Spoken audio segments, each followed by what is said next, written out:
Greetings, citizens. Hey you, beautiful, creepy human being you, and welcome to today's true crime episode.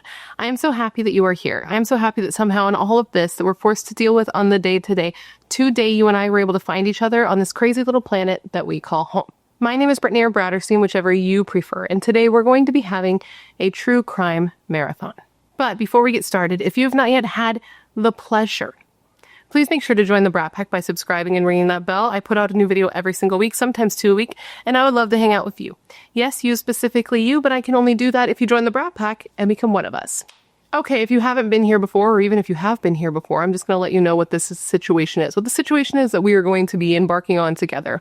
And that is that this is a video for those of you who have trouble being alone with yourself. People who have trouble with silence. Somebody who wants to be able to put on a video, learn about some people's lives, and have something on in the background of your life. You know what I mean? To do the dishes to fall asleep to. Some of you say that my voice is very soothing in that way. My husband would disagree, hard disagree, but I've gotten that from you before. Or something to put on while you're at work or while you go to the grocery store to entertain your dogs, to give them something to listen to give them something to make them feel like they're not so alone. I am here to make sure that other people don't feel so alone. So if all of that sounds as good to you as it does to me, make sure to stick around. This will be a couple hours long of me telling you stories of people who are no longer with us, who deserve to be, right? Horrible stories of horrible things that happened to good people. And with all of that, I guess all I can say now is to just keep on watching. Today, we're going to be discussing the absolutely horrific murder of Cassie Jo Stoddart. The home invasion style murder that was inspired by the horror movie Scream. But before we get started, if you have not yet had the pleasure, please make sure to join the Brat Pack by subscribing and ringing that bell. I put out a new video every single week, sometimes 2 a week, like this week. Hopefully. And I'd love to hang out with you. Yes, you specifically you, but I can only do that if you join the Brat Pack and become one of us. One of us. One of us. One of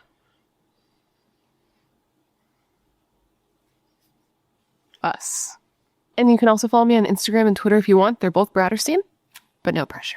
Okay, so now that I'm done essentially begging you to join my cult, we can get into the story. Now, this is a story that I had heard of and I've known about for a while, and I've meant to cover for quite some time because I don't know if you know this, but the very first video I ever did on my channel that was a true crime story was on the Gainesville Ripper, and the Gainesville Ripper is a serial killer that inspired the killer in Scream, and Scream just happens to be my favorite movie of all time.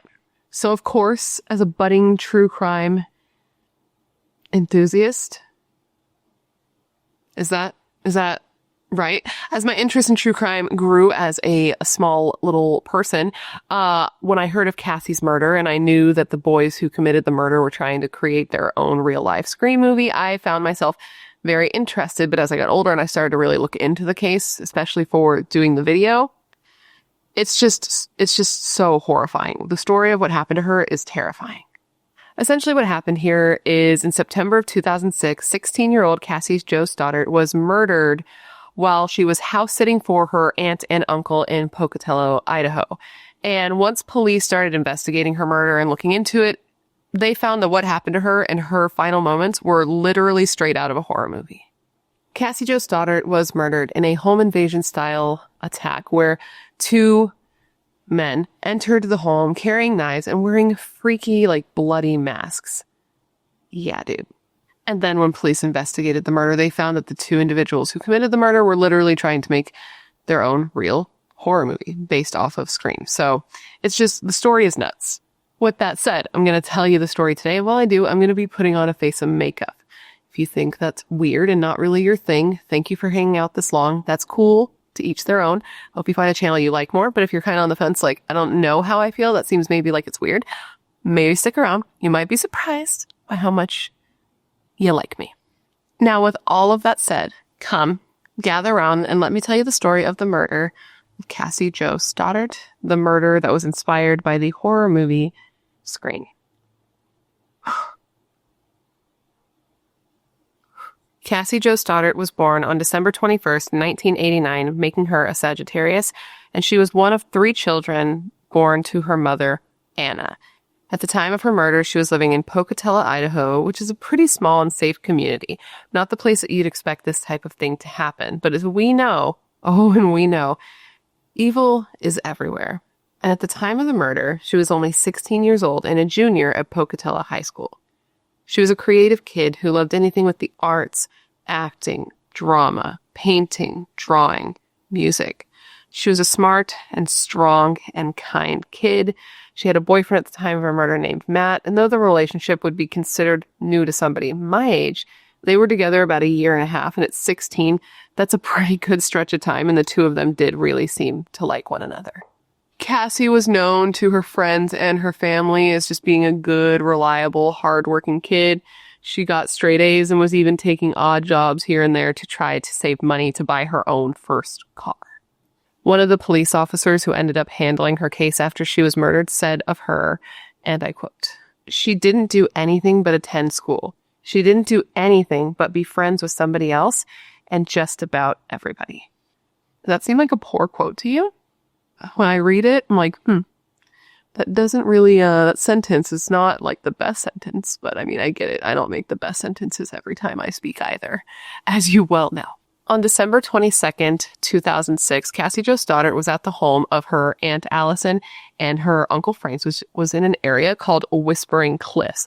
And she was there because she had agreed to stay in their home for them while they went away because they were offering her a little bit of money and she was saving up to buy her own car. So that's why she agreed to stay in this big old 2-story house, watch the house, watch the plants, watch the animals, just take care of things while they were away. While in the home, Cassie had taken the opportunity to invite her boyfriend, Matt, over so the two could, have some quality time. She was going to be alone in this big old house. And it seemed like the perfect opportunity for them to hang out and have some alone time together. So there Cassie was with her boyfriend. They were hanging out. They were having a good time when there was a knock on the door.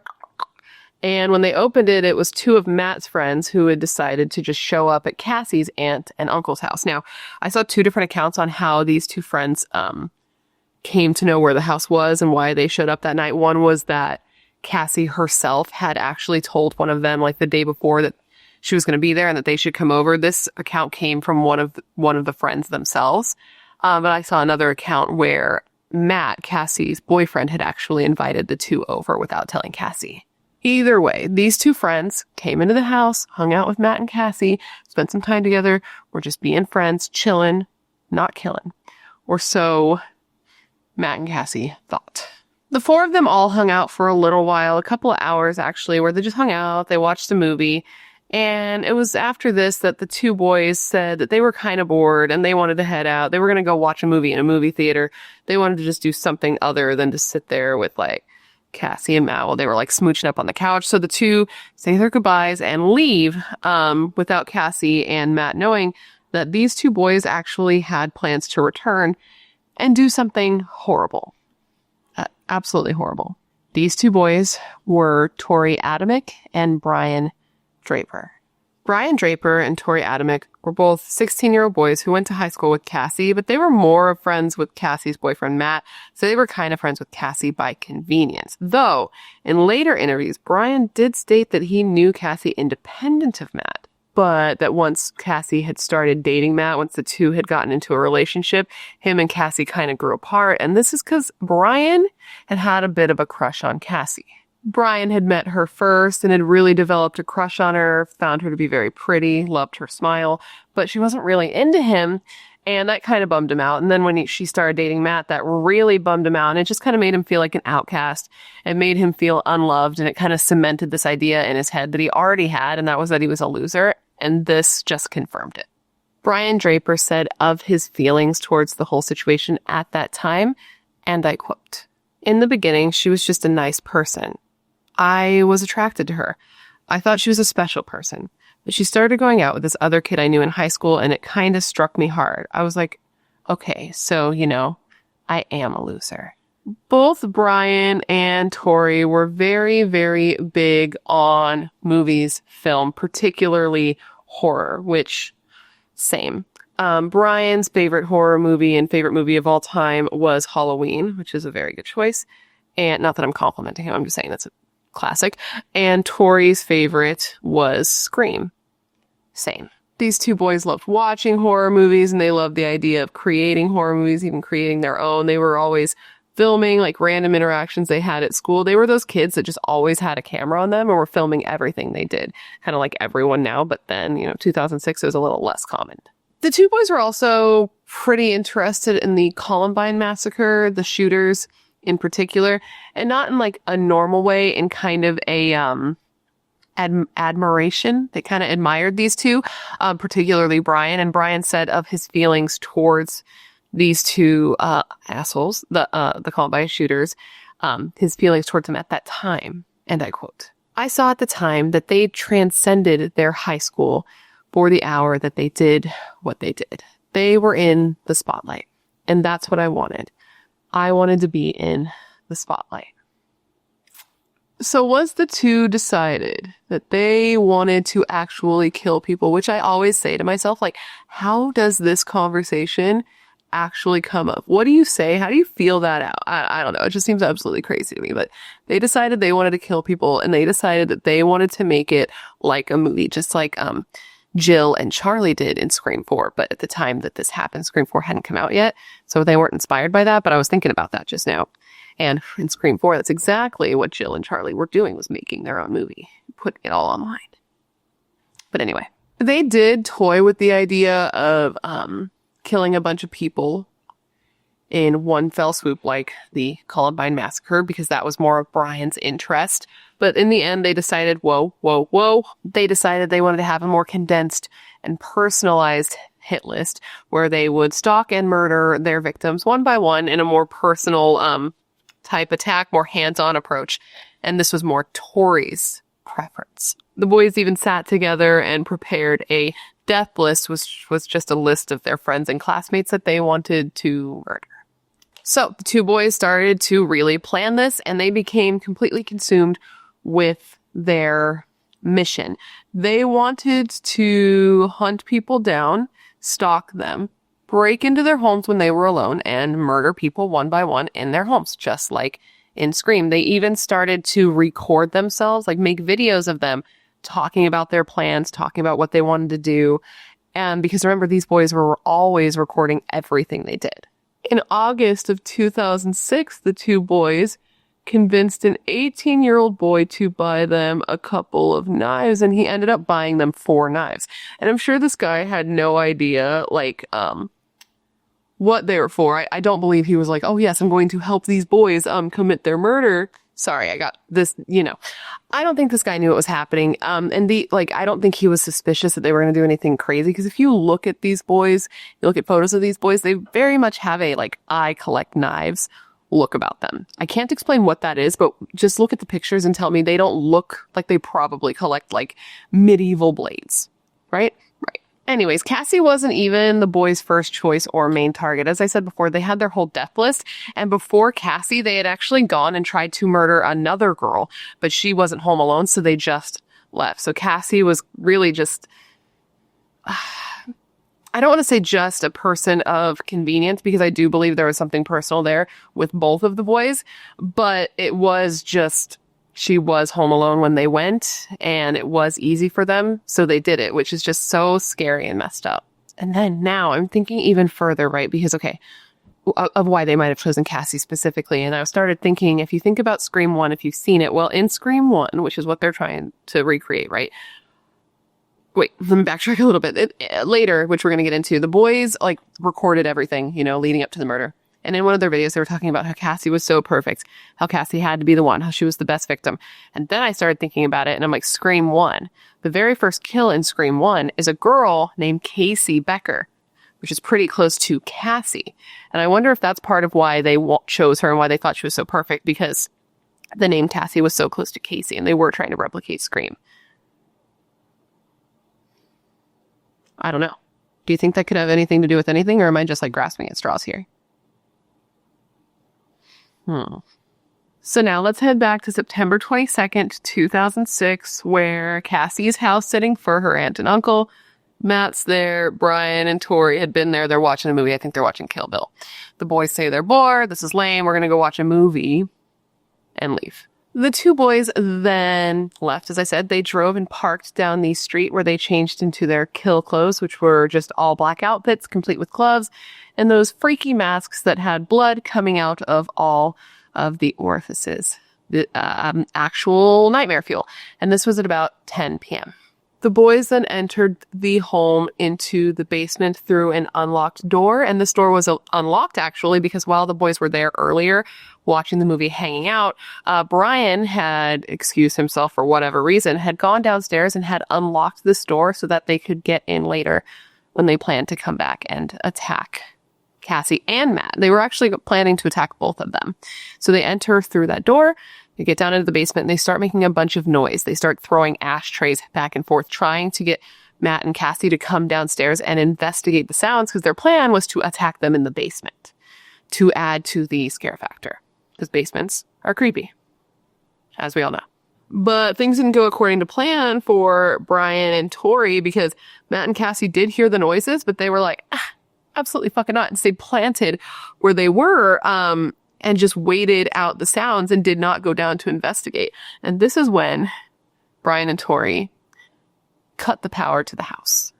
At this point, though, Cassie and her boyfriend still stay froze, planted to their seats on the couch. And I can't even imagine what this was like because they're in this dark-ass, creepy-ass house that they don't know, this big old 2-story house in a place called, like, Whispering Hills or some shit, which is already, like, the creepiest name. Oh, no, it's Whispering Cliffs. Creepy cliffs that whisper.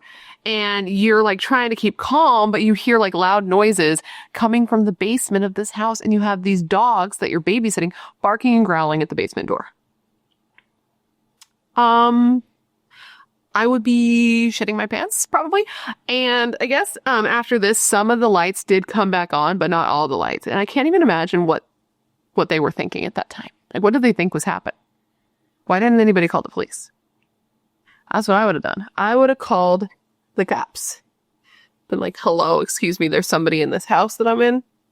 Hello, when a stranger calls, but I don't know. But this is not what they did. Instead, Matt, Cassie's boyfriend, called his mom and asked if he could spend the night with Cassie because of how scared she was, how scared he was, how scared they both were.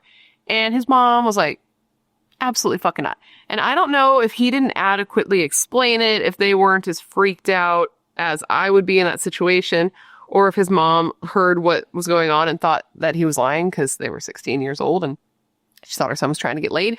But either way, she was like, no, absolutely not. And then she said that she was on her way right then to come and pick him up, that his time hanging out at that house was over for the night.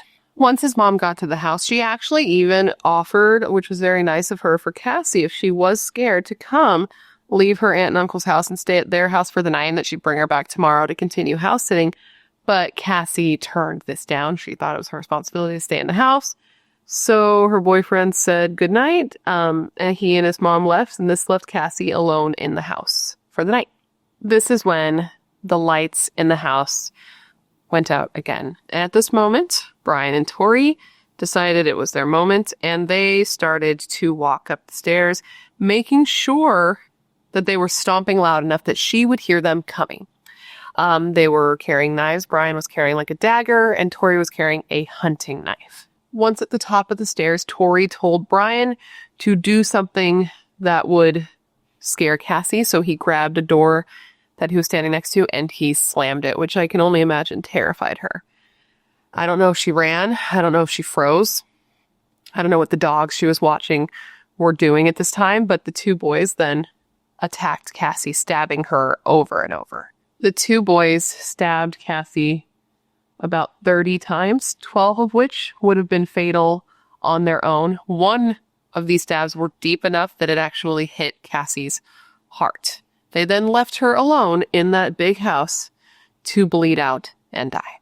The two boys then left, got in their car, and drove off, and as they were driving, they filmed their reactions to what they had just done, which was murder one of their friends. Brian was like freaking out on a high, not in like a bad way, just very hyper, what's the word I'm looking for? He was very overstimulated at what he had just done, and he said of it, and I quote, "I just killed Cassie. We just left her house. This is not a fucking joke. I stabbed her in the throat. I saw her lifeless body. it just disappeared. Tori was calmer, more in control of his emotions. I don't know, dark, just like a little odd. And he said simply, shut the fuck up. We gotta get our act straight. They then went and got all of their items together, their clothes, their weapons, the videotapes, and they drove out into the middle of nowhere where they attempted to burn and destroy them, but they didn't really end up. It's weird because they tried to burn them, but like when they're recovered later, they really aren't that burned. Like some pieces are, but they're not that burnt. And then they buried them. After this, they went home together to hang out and watch a movie. Just relax after what they'd done and watched a movie together. Like everything was totally normal. The very next day after Cassie was murdered, Matt, Cassie's boyfriend, actually hung out with Tori, which in hindsight, I can't imagine how weird that is for him to know that he was literally just hanging out, palling around with a guy who the night before had literally murdered his girlfriend. And I guess while the two were hanging out, Matt tried to call Cassie several times, but wasn't able to get a hold of her, obviously, because she was dead. And it's also weird, actually, side note. I was watching some interviews, and it turns out, like, in Tori's interrogation, he told police that he didn't even like Matt. He actually, at one point, had hated Matt. So I don't know why the two were really hanging out. He said he found him annoying, didn't like him at all, but they were hanging out the day after Tori had killed Matt's girlfriend. Cassie wasn't found until 2 days after she was killed. And this is when her aunt and uncle finally arrived home from being away. And they arrived back home with their child. And it was their child, Cassie's 13-year-old cousin, who found her dead on the living room floor. And another side note, this family, Cassie's aunt and uncle and cousin, were completely ruined for this. Her young cousin, the one who found her body, went into a horrible depression afterwards and actually ended up trying to kill herself. And her aunt went into a horrible depression as well and ended up losing her job. They just wanted to move out of the house they were living in. They didn't want to live in the house where their loved one had been murdered, but they were finding it difficult to sell the house because nobody wanted to buy a home knowing that a teenage girl, Cassie, had been brutally murdered there. For what I believe would be like some silver lining, I do believe they were eventually able to sell the house and move, so that's something. So police investigate the murder scene, and they find that this was more than likely, at least in their mind, to be a personal attack on Cassie and not a robbery gone wrong, because there was a ton of stuff in this home. This was like a nice big home. There was a lot that could have been stolen, but nothing was taken. And in addition to that, there didn't appear to be any forced entry, so they assumed that Cassie had willingly let her murderers into the house. Police did initially really look at Matt, Cassie's boyfriend, but his alibi was pretty tight. They just thought that he was really weird because when they were questioning him, he didn't show a lot of emotion, especially considering, one, his girlfriend was killed, and two, his girlfriend was killed like right after he left her, so he was likely to be like the last person other than her murderer to see her alive. And you would think that would give you like bad survivor's guilt and stuff like that, and that you'd have an emotional response, but Matt did not seem to have that. The police asked him, like, why he wasn't more worried about Cassie, why he hadn't been calling her, why he hadn't driven over to see what had happened. He was like, I don't know what you're talking about. I have been very worried about her. I was calling her nonstop. I don't have a car. I couldn't just drive over because I'm 16 and I don't have my own car. So I called her over and over and I just couldn't get a hold of her. But I was worried that I couldn't get a hold of her. Police then ask him, like, okay, so what happened the last night that you saw her? And this is when Matt tells police about Tori and Brian coming over to the house, hanging out, leaving for the movie and all that jazz. So they're like, these two boys were there. And then it got even more interesting because Matt tells police that once he left Cassie alone, when he left with his mother, he had actually called Tori, and because he was supposed to meet up with them later, they were like, maybe we'll get together later. So he called them to let them know, like, hey, I'm not going to meet up later. I'm actually going home with my mom. I just left Cassie home alone. So now police know that not only were these two boys there when they did not know that, but that these two boys were privy to the knowledge that Cassie was completely home alone.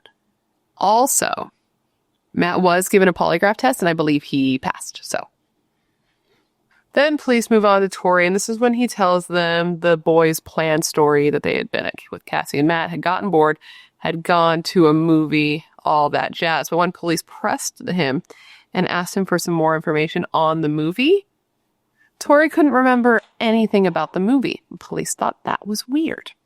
Brian's interview was next, and he told police much of the same, that they went to a movie, and he too could remember almost nothing about the movie, what was playing, who was in it, what it was about, the layout of the movie theater, any of that. And side note, there's a lot of side notes in this because my brain is on another level. But side note, if you want to online, if you look it up on the YouTube machine, you can actually find hours and hours and hours of interrogation footage with both of these boys. And you can see like the questions asked, the way they answered, the way they acted, their facial expressions, all that jazz. And I watched all of the hours of it. Like, so I watched so much of it because I found it so interesting. And Brian definitely seems more nervous, more affected by what he's being asked, like more present in like the situation that he's found himself in. Whereas Tori just seems like weird and disconnected and very childlike. And this stays through his interviews later in life too, which I also watched, that he's always seemed like stuck in time. It's very weird. But anyways, that's there if you want to watch it. Moving on. In investigating this crime, police had actually gone to the movie theater where Brian and Tori said they saw the movie. And they got there, they interviewed people. And this is when they found that the girl who was working the day that Tori and Brian were there, the girl who was taking the tickets, was a girl who wasn't only Tori and Brian's age, but actually went to school with them and knew both of them. And said that she didn't remember either of them being there that day, and that she definitely would have remembered them because she knew them, right? And this was weird to police her a couple of reasons. One, because she didn't remember them, which is weird if they were there. And two, because Brian in his interview had told told police that the person who was working taking tickets when they went was a man, just some random man that they did not know. It was kind of hard for Brian to mistake a man that he didn't know and a girl that he did personally know as being the same person. Police had also started interviewing people who knew both Brian and Tori to like find out more information on the boys. And this is when it was discovered that the boys were obsessed with horror and Scream and the Columbine shootings, and that they wanted to make their own movies and had been working on making their own horror movies, and that they also recorded their every waking move. Police also found out that not only did Brian like Cassie, but so did Tori for years.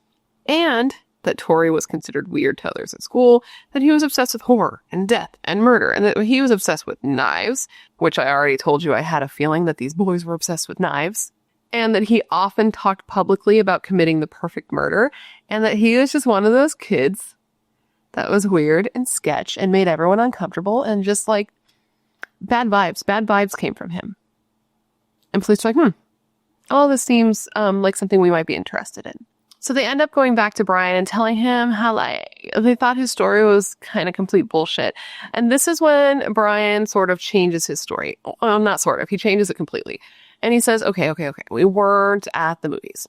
Instead, we were going around and breaking into cars. We weren't stealing anything, but we were just like breaking in and ransacking and looking at what they had. But police were like, that's weird because we didn't get any calls at all of reports of break-ins in cars the night that Cassie was killed.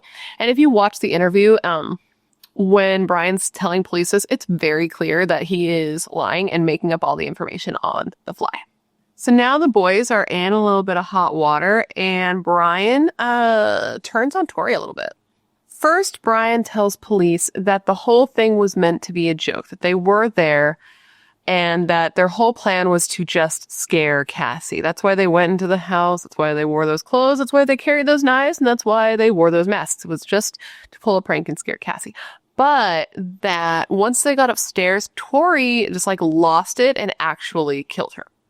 Brian says he had no idea what was going to happen when they got there. He had no idea Tori was going to do this. And that after it happened, Tori had actually threatened him and told him if he told police the truth, he would murder him next. He also told police that he could prove this information, that he could take the police to where that they had disposed of and burned of their evidence. And boy, did they find a ton of evidence. There were 2 dagger-style knives in their sheets. There was a silver and black-handled knife with a smooth blade, a folding knife, so a weird, creepy, bloody-looking mask, a partially melted, multicolored mask, gloves, clothes, shoes, partially burned notebook paper, a melted bottle of peroxide, a book of matches, and a videotape that contained footage of the 2 boys explicitly planning Cassie's murder.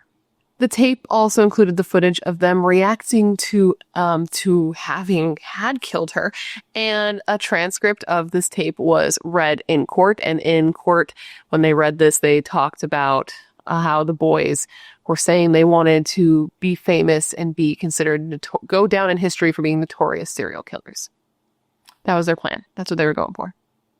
To which I say, maybe we aim a little higher. Maybe we aim a little higher. I don't know.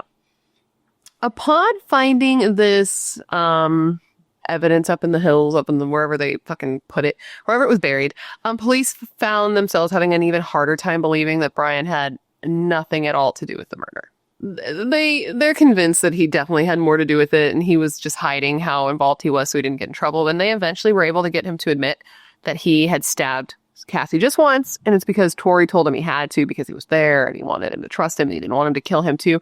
But eventually they got him to admit to stabbing Cassie several times. On September 17th, 2006, both boys were arrested for murder and conspiracy to commit murder. Both boys were found guilty in their separate trials. First, Brian Draper in April of 2007. Cassie's grandfather said of Brian's conviction at the time that he was convicted, and I quote, "One down, one more to go." Her mother, Anna, said of Brian's conviction, and I quote, "I'm just happy my baby got her justice." Tori Adamick was found guilty in June of 2007. Both boys were given life in prison without the possibility of parole for the murder and an additional 30 years to life for the conspiracy to commit murder charge. Brian's conviction for the conspiracy to commit... Brian's conviction for the conspiracy to commit murder charge ended up being overturned due to errors in jury instructions, but Tori's was not. But it didn't matter because they both have life in prison without parole, so at that point, it's just for, like, the shock value, really. Like, what difference does that make? I don't know. Both Tori and Brian have tried to appeal their convictions, but they have both been unsuccessful. But there is something. So I don't know if you recall, but in separate cases, we have discussed this, where the laws have recently changed in some places regarding minors being given the sentence of life in prison without the possibility of parole. And the laws changed so that that's considered a no-no for minors. So, and the law was to be applied retroactively, which means, technically speaking, Brian and Tori could be up for new sentencing, to be resentenced for their crime. But so far, nothing has happened. So we'll just have to wait and see if and when that does happen. In 2010, Cassie's family filed a civil lawsuit against the Idaho School District. They claimed that the school was negligent and should have known that Brian and Tori posed a threat to others. But this suit was unsuccessful. So in researching this case, I watched a documentary on YouTube called Lost for Life. And in this documentary, it's basically like a bunch of different people who were convicted of, who were sentenced to life in prison without the possibility of parole when they were minors. That's what the whole documentary is about. And in this documentary, both Brian and Tori were interviewed, and this is when they were 21. And Brian did his interview alone, and Tori was accompanied by his parents, just like in their initial interviews. Brian was interviewed alone when he was a minor, and Tori was with his parents then as well. And in this interview, you find that Brian has taken full responsibility for what he's done. He says it's like the hardest thing you can do in prison, especially when you were like that young and you've killed somebody, is like sitting there and admitting that you did this, you deserve to be in jail for it, you are responsible for what you've done. And Tori has not taken responsibility at all. He still claims that he was not there, he was not involved. Well, not that he wasn't there, that he wasn't involved, that he did not commit this crime. Brian said in the interview that his main memory of Cassie is just her smiling.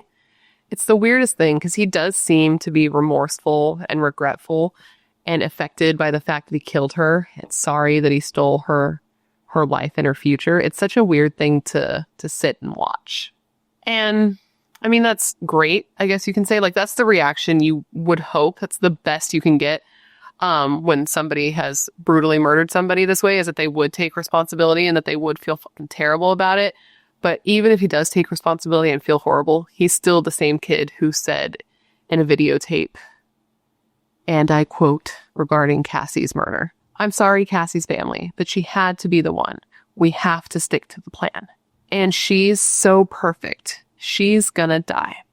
And then he laughs, and while he's recording this, Tori's sitting right beside him, writing their little death list, and he shows it to the camera. He's like, this is our death list, and it's the list of people they want to kill. So Tori, as I said, to this day, takes no responsibility for the murder. Though in the tapes when they were teenagers, he said of all of this, and I quote, "There should be no law against killing people. I know it's a wrong thing, but hell, if you're gonna restrict somebody from it, they're gonna want to do it more." And ends it with, "I'm horny just thinking about it." But still, he says he wasn't involved, that he took no part in killing Cassie, that he's never once made an admission. Even when he was younger, he never actually admitted to doing anything on tape. He never made a confession in his interrogations. And to this day, he still hasn't. In his interview for the Lost for Life documentary, it's exactly the same. He still denies everything. And he still seems, to me, the best way to describe it is lost in time or stuck in time. He just seems exactly the same. Even though he's 6 years older, he still seems very much like a child. And like the way he talks, the way he interacts with his parents, the way he looks, his mannerisms, he just seems stunted. And during his interview, his family is there, and they don't seem to believe that he did it either. And they sort of talk over him and answer questions for him. And he almost seems like he wants to admit something, like he wants to get something off his chest. It seems like it's eating him, to be honest. But my thoughts is, as long as his parents are alive and around, I don't think he will admit to anything, because my opinion, the vibe I got is that he's very intent on not letting them know what he did, not changing their opinion of him in their minds, not letting them know and believe that he is this, especially his mother. So I don't know, but there's definitely something there. There's something in the eyes that you could tell that he might want to, but he's just not. With that said, that, my friends, is the story of the murder of Cassie Jo Stoddart, the murder that was inspired by the horror movie Scream. What do you think? Isn't that just so stupid? It blows my mind how dumb. You are so dumb. You are really, really dumb. You murdered this young girl who you guys seem to like for what? To be famous? To act out some weird, fantasy you had of wanting to be like the Scream killers or the Columbine shooters? That's really lame. Dude, because, I love Scream. It's my favorite movie of all time. I love it so much. I love everything about it. I'm interested in the Columbine massacre, just like most people who live in America and have heard of it are. But to go to these extents, to take somebody's life, it's just so disappointing. And it's so frustrating that these two found each other, because truly, just based on their personality types, I do not think they would have been so bold and brave to do this if they had been going at it solo and had been more independent. I don't think it would have happened, but it did. And that sucks. So, but anyways, guys, that completes this video. I hope you found it interesting and informative, and it gave you every bit of information you would want when looking into this case. And of course, I want to thank you for hanging out and just remembering Cassie with me today, because what happened to her is so up and so pointless, and I can't even imagine how terrified she must have been. Imagine being in that situation. Imagine being in a house alone. We've all been there, where you hear a noise and you think it's something, and then you're like, no, it's nothing. But this time it was a noise. There's loud banging in the basement, and then these two guys literally come up the stairs carrying knives and wearing masks and attack you and stab you, and they're your friends. I wonder if she even found out that it was them. I just can't imagine how scared she was, and it breaks my heart. And then I think about these young guys who did this, and I'm just it was so pointless. It's so pointless. They've wasted their lives, and they took her life, and it's all for no reason. And then one of them doesn't even take responsibility, doesn't even say, you know what, yes, I did this. I killed her. I stole her life. I stole her future. I erased her from the world. I took her away from every single person who loved her and cared for her. I can see why that would be hard to say. But it's your responsibility to do so, and it's just fucked up that you don't, but that's all. Today, we're going to be discussing the horrific murder that inspired the cult classic horror movie, Jennifer's Body. Now, if you've seen Jennifer's Body and you don't know of this case, you might be like, it seems absolutely insane that movie could be based on anything in reality, but The real life event, the murder of Elyse Pahler, is even more hard to believe that it was real. But before we get started, if you have not yet had the pleasure, please make sure to join the Brat Pack by subscribing and ringing that bell. I put out new videos every single week, sometimes twice a week, like this week, hopefully. And I'd love to hang out with you. Yes, you specifically, you, but I can only do that if you join the Brat Pack and become one of us. One of us. One of us. One of us. And you can also follow me on Instagram and Twitter if you want. They're both BRATTERSTEIN, but no pressure. So now that I'm done essentially begging you to join my cult, we can get into this video. Now, the movie Jennifer's Body, if you've never seen it, it stars Megan Fox. And, spoiler alert, it is about a band who is touring, right? They're going through towns. And Jennifer, who's played by Megan Fox, her and her friend go to see this band play. They watch the band play. Jennifer and this guy are like making eyes at each other. And this band has mistaken Jennifer for a virgin somehow.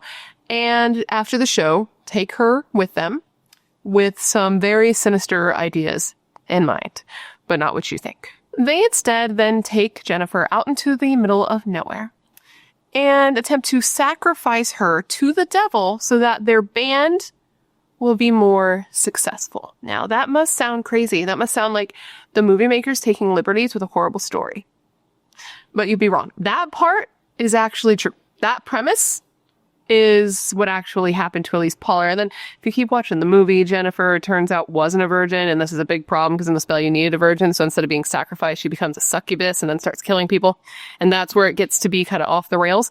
But the true story of the murder of Elyse Pahler by a bunch of little shitheads in a band that did it, they killed her in a ritual sacrifice to try to make their band better. That is true. And what happened to her is even more horrifying than you can imagine. With all that said, I'm going to tell you the story of this crime today. And while I do, I'm going to be putting on some makeup. Now, if that's not really your thing, thanks for stopping by. I hope you find a channel that you like more. But if you're kind of on the fence, like that sounds weird, I don't know how I feel, maybe stick around. You'll probably be surprised by how much you like me. Okay? Now, with all of that said, come, gather around and let me tell you the story of the murder of Elyse Pahler, the murder that inspired the horror movie Jennifer's Body.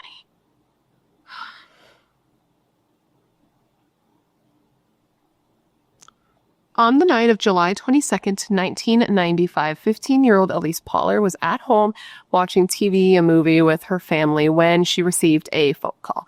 She took the call in private, and once she got off the call, she told her family, I'm tired, I'm going to go to bed. So she told them she loved them. She said she'd see him tomorrow, all that jazz. And then she retreated into her bedroom. This was at about 9:15 at night, and this was going to be the last time that her family would ever see her alive. Once inside her room, she took all of her pillows that were on her bed and she put them under her blanket, a la Ferris Bueller, to make it seem like she was there sleeping in her bed. And then she waited for her family to go to sleep before sneaking out of the house. And this was easy for her to do because, unlike most of us who had to sneak out of like a bedroom window, she actually had doors in her room. Her room was on a separate area of the house, and she had the French doors, 2 doors that just opened out so that she could just literally walk right out of her house, which, 1, I'm jealous, but 2, this didn't end up being very good for her because she left that night to meet up with some friends and never came home again. Elyse Pahler, named after her grandmother Elise, was the eldest of 4 children with 2 sisters named Janett and Christina and a brother named Ryan. She was born to parents David and Lizanne Pahler on April 24th, 1980, making her a Taurus. Elise and her family moved to Arroyo Grande, California in 1989, and at first, Elise was homeschooled by her mother. Her mother said of her, and I quote, "Always a gentle-natured girl who in many creative ways expressed her love for the beautiful and peaceful things in the world, encouraging friends to be proud of themselves and develop their talents. She gave them courage to be what they only dreamed of before. Lovingly, she listened to those close to her, letting them know things will get better. We have each other." Her childish laughter was contagious, especially when joined by her Elise smile, bright from the light of God shining through her soul. At the time that Elise was murdered, her mother was no longer homeschooling her, and she was attending a public high school as a freshman, and she was doing really good in school. She was well-liked. She had good grades. She played on the soccer team. And she just had a couple of close best friends, 2 girls that she hung out with all the time. And they were just like typical teenage girls. They like to gossip, and they like to talk about school, and they like to talk about boys. And all of them had just recently become obsessed with Tom Cruise because they saw Interview with a Vampire and thought he was just hot, hot, hot. She was described as a vivacious and curious teenager who had a flair for the dramatic, and she even sewed her own clothes. Like, she made her own dresses for school. At the time that she went missing, she had just sort of started getting into her rebellious stage, which is, common at 15 anyway. And apparently it was even more kind of common in this area because at the time that this happened in the area that they were living, crime in general was sort of at a rise. Kids were a little more prone to being a little delinquents, and drugs were a pretty big problem in the area. And Elyse had started, hanging out with new friends, different types of people than the girls that she had always hung out with. Had started getting into drinking and skipping class and smoking weed, maybe a little bit more. It got so bad at one point that she actually got suspended from school for 5 days because she was notably intoxicated at school. And her parents were like, absolutely fucking not. And they enrolled her, committed her to a rehab facility. Probably to A, get her substance abuse under control, and B, put a little bit of fear in her to get her shit back on track. It was while in this rehab center, the Mariposa Community Recovery Center, that Elyse would become acquainted with a boy who would be one of 3 boys who would eventually take her life. On the morning of July 23rd, 1995, when Elise's family found her room in the condition she left it, pillows under the blanket, but no sign of Elyse, they reasonably freaked out because though she had a rebellious streak and she did sneak out from time to time, she always returned home before morning. So they were like, this is not normal and definitely something to be worried about. So they called the police, and the police investigated it, but they were just kind of like, well, she left on her own. She'll probably be back soon. She's just a runaway, etc., etc. Her parents immediately thought this was bullshit because though she was, a little bit rebellious right now and she hadn't gone to rehab, she had no reason to want to run away from her life. She loved her family. She loved her friends. She loved her siblings. She was just overall a happy kid, a well-adjusted kid for the most part. So they thought it was bullshit that she would just run away for no reason.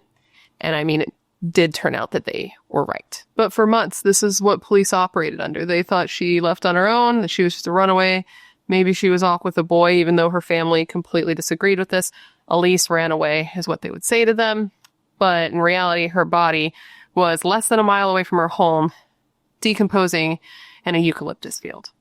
Elyse was gone, not missing, not run away, even though that's what police thought. And occasionally they'd get tips of people who said they saw her in other areas, which just kind of solidified the police's belief that she had run away. And though her parents did press conferences begging for their daughter to be returned, her case went cold, and her body wasn't found for almost 9 months. And that's when the case warmed up again. And it didn't just warm up. It went from ice cold to hot, hot, hot. And that is when a 17-year-old boy named Royce Casey came to the police station and admitted to not only being involved in the disappearance of Elise Pahler, but her murder as well. He told police that he was there not only because he was riddled with guilt, as you would hope somebody would be after doing something as horrible as he did, but he was also afraid that his 2 other friends who took part in murdering Elyse alongside him, were going to kill him next. So he told police everything and even ended up leading them to Elise's body.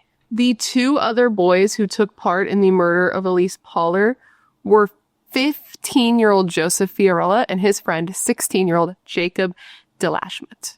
And Jacob DeLashmutt was not a stranger to Elyse. The 2 had gone to the same high school, at least at one point, though later he ended up getting expelled for drug possession and also for cussing out a teacher.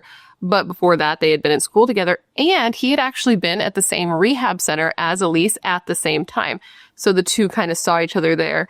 They at least had that in common, that and they weren't really friends in school, and they weren't really friends at the rehab center. But this is where Elyse was first sort of put in on his radar, and then put on the radar of his 2 friends as well. And these 2 other friends were 15-year-old Joseph Fiorella and then 17-year-old Royce Casey, which was the boy who eventually came and turned himself into the police. And these 3 dudes were known as just sort of being not great. They were not good kids, Royce Casey was attending a continuation high school after he had been kicked out of public school, and Joseph Fiorella was now in homeschool after he also encountered problems in high school, where I believe he also attended with Elise. But none of these boys were particularly strong academics when they were in school, and they had just basically stopped going to school altogether at some point anyway. The three boys were pretty heavy into drugs and alcohol, and not just like party drugs. They were into meth, speed, cocaine, acid, sniffing glue. They were just like doing the most. They were also into some warped version of Satanism and considered themselves to be members of the Church of Satan. They were super into reading all of Aleister Crowley's books and practiced animal sacrifices. And if that wasn't bad enough, they were also interested in sacrificing a virgin to Satan, calling this type of girl a Satan witch. And they wanted to sacrifice a pretty girl to put themselves in the devil's good graces. And they believed if they had the power and approval of Satan, their death metal band that they named Hatred would start doing super well and would go professional. Later, when the trio was caught, which I guess is a spoiler alert, but I feel like you can already tell that that's where this is going, Royce Casey said of why the group chose to murder Elise, and I quote, "To receive power from the devil and help them play their guitars better so they would go professional." The youngest of the three boys, Joseph Fiorella, was the one who first brought up Satanism and kind of like put it out there like, "Hey guys, you like the devil or what?" And they were all like, "Yes, absolutely, I do."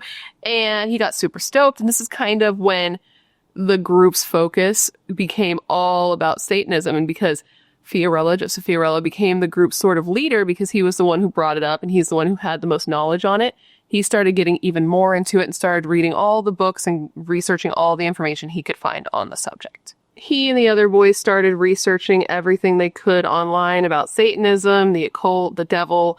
They even each paid $100 to be card holders and priests of the Church of Satan, and they started taking to hanging out in graveyards because among all the other things on their little devil-worshipping resume, they wanted to add grave robbers onto the list. So the boys decided they were going to do this. They were going to sacrifice a virgin, and it was Joseph Fiorella who first brought up the subject of changing their dreams into a reality. And Jacob Delashmut said of this conversation, and I quote, "It was harmless at first. We used to smoke weed, play guitar, just kick it. I was just really into heavy metal music." He says then Joseph then asked him if he'd be down to sacrifice a virgin or whatever, and that he didn't take it seriously and just said whatever. These boys said whatever a lot. But this wasn't as harmless as he thought it was going to be, and soon it was going to get a lot more serious. Royce Casey told prosecutors that the reason they chose Elise was because, and I quote, "She had blonde hair and blue eyes, and because she was a virgin, she would be the perfect sacrifice to the devil."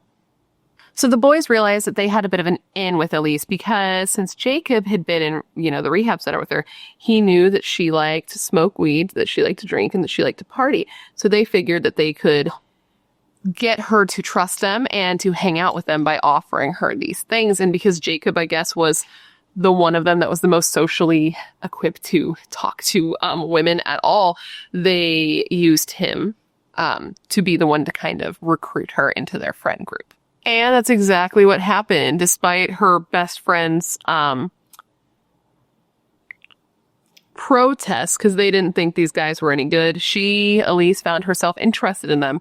She found herself drawn to them. She was into their whole stupid little metalhead bullshit and their little stupid satanic symbols that they would paint. She found them to be interesting and different and outcasts, and she wanted to be part of that.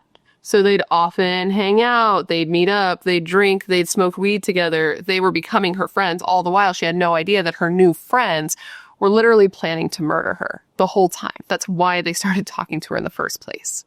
Apparently, before they actually did end up committing Elise's murder, they had tried to kill her at least once, or at least this is what Royce Casey told police when he gave his confession. He told police that him, Joseph Fiorella, and Jacob Delashmut, and one other guy who I didn't get much information on because he wasn't there at the time of the actual murder, Well, they had tried to kill her one other time before, that they had been like going out on a walk with her or something. There's 2 different accounts of how this happened. So I'm going to tell you what I believe is like the middle ground on it, is that they had been like going on a walk with her, and one of the boys pretended to fall down a steep ravine.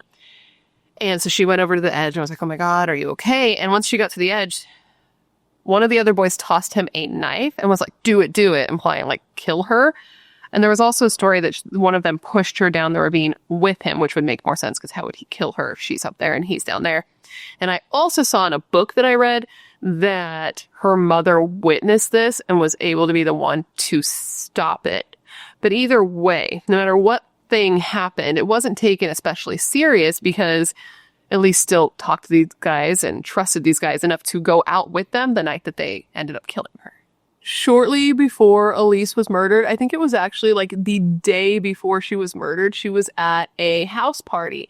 And lo and behold, who else was there but her new, drug providing friend, Jacob Delashmut. And while they were there, she was just having fun hanging out with friends, and she started talking to Jacob, and Jacob was like, hey, listen, I just got some new drugs. I just got some weed. I think he said he had like acid as well. Do you want to come? And do you want to like do it with us tomorrow night? And she's like, yes, I do. Yes, I do. And a plan was made. This is when the following night, Elise stuffed her bed filled with her pillows and snuck off into the night, wearing only a sweatpants and a sweatshirt with no shoes.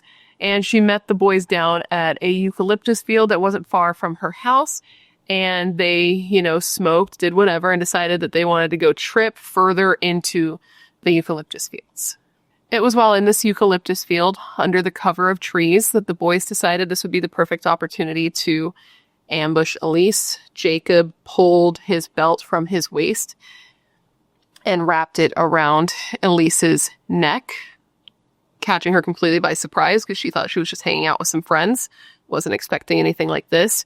That's when Royce grabbed her arms and held her down on the ground, and Joseph Fiorella took a knife and stabbed her in the neck. The boys then took turns stabbing Elise over and over. First, I believe it was Royce, and then I believe it was Jacob.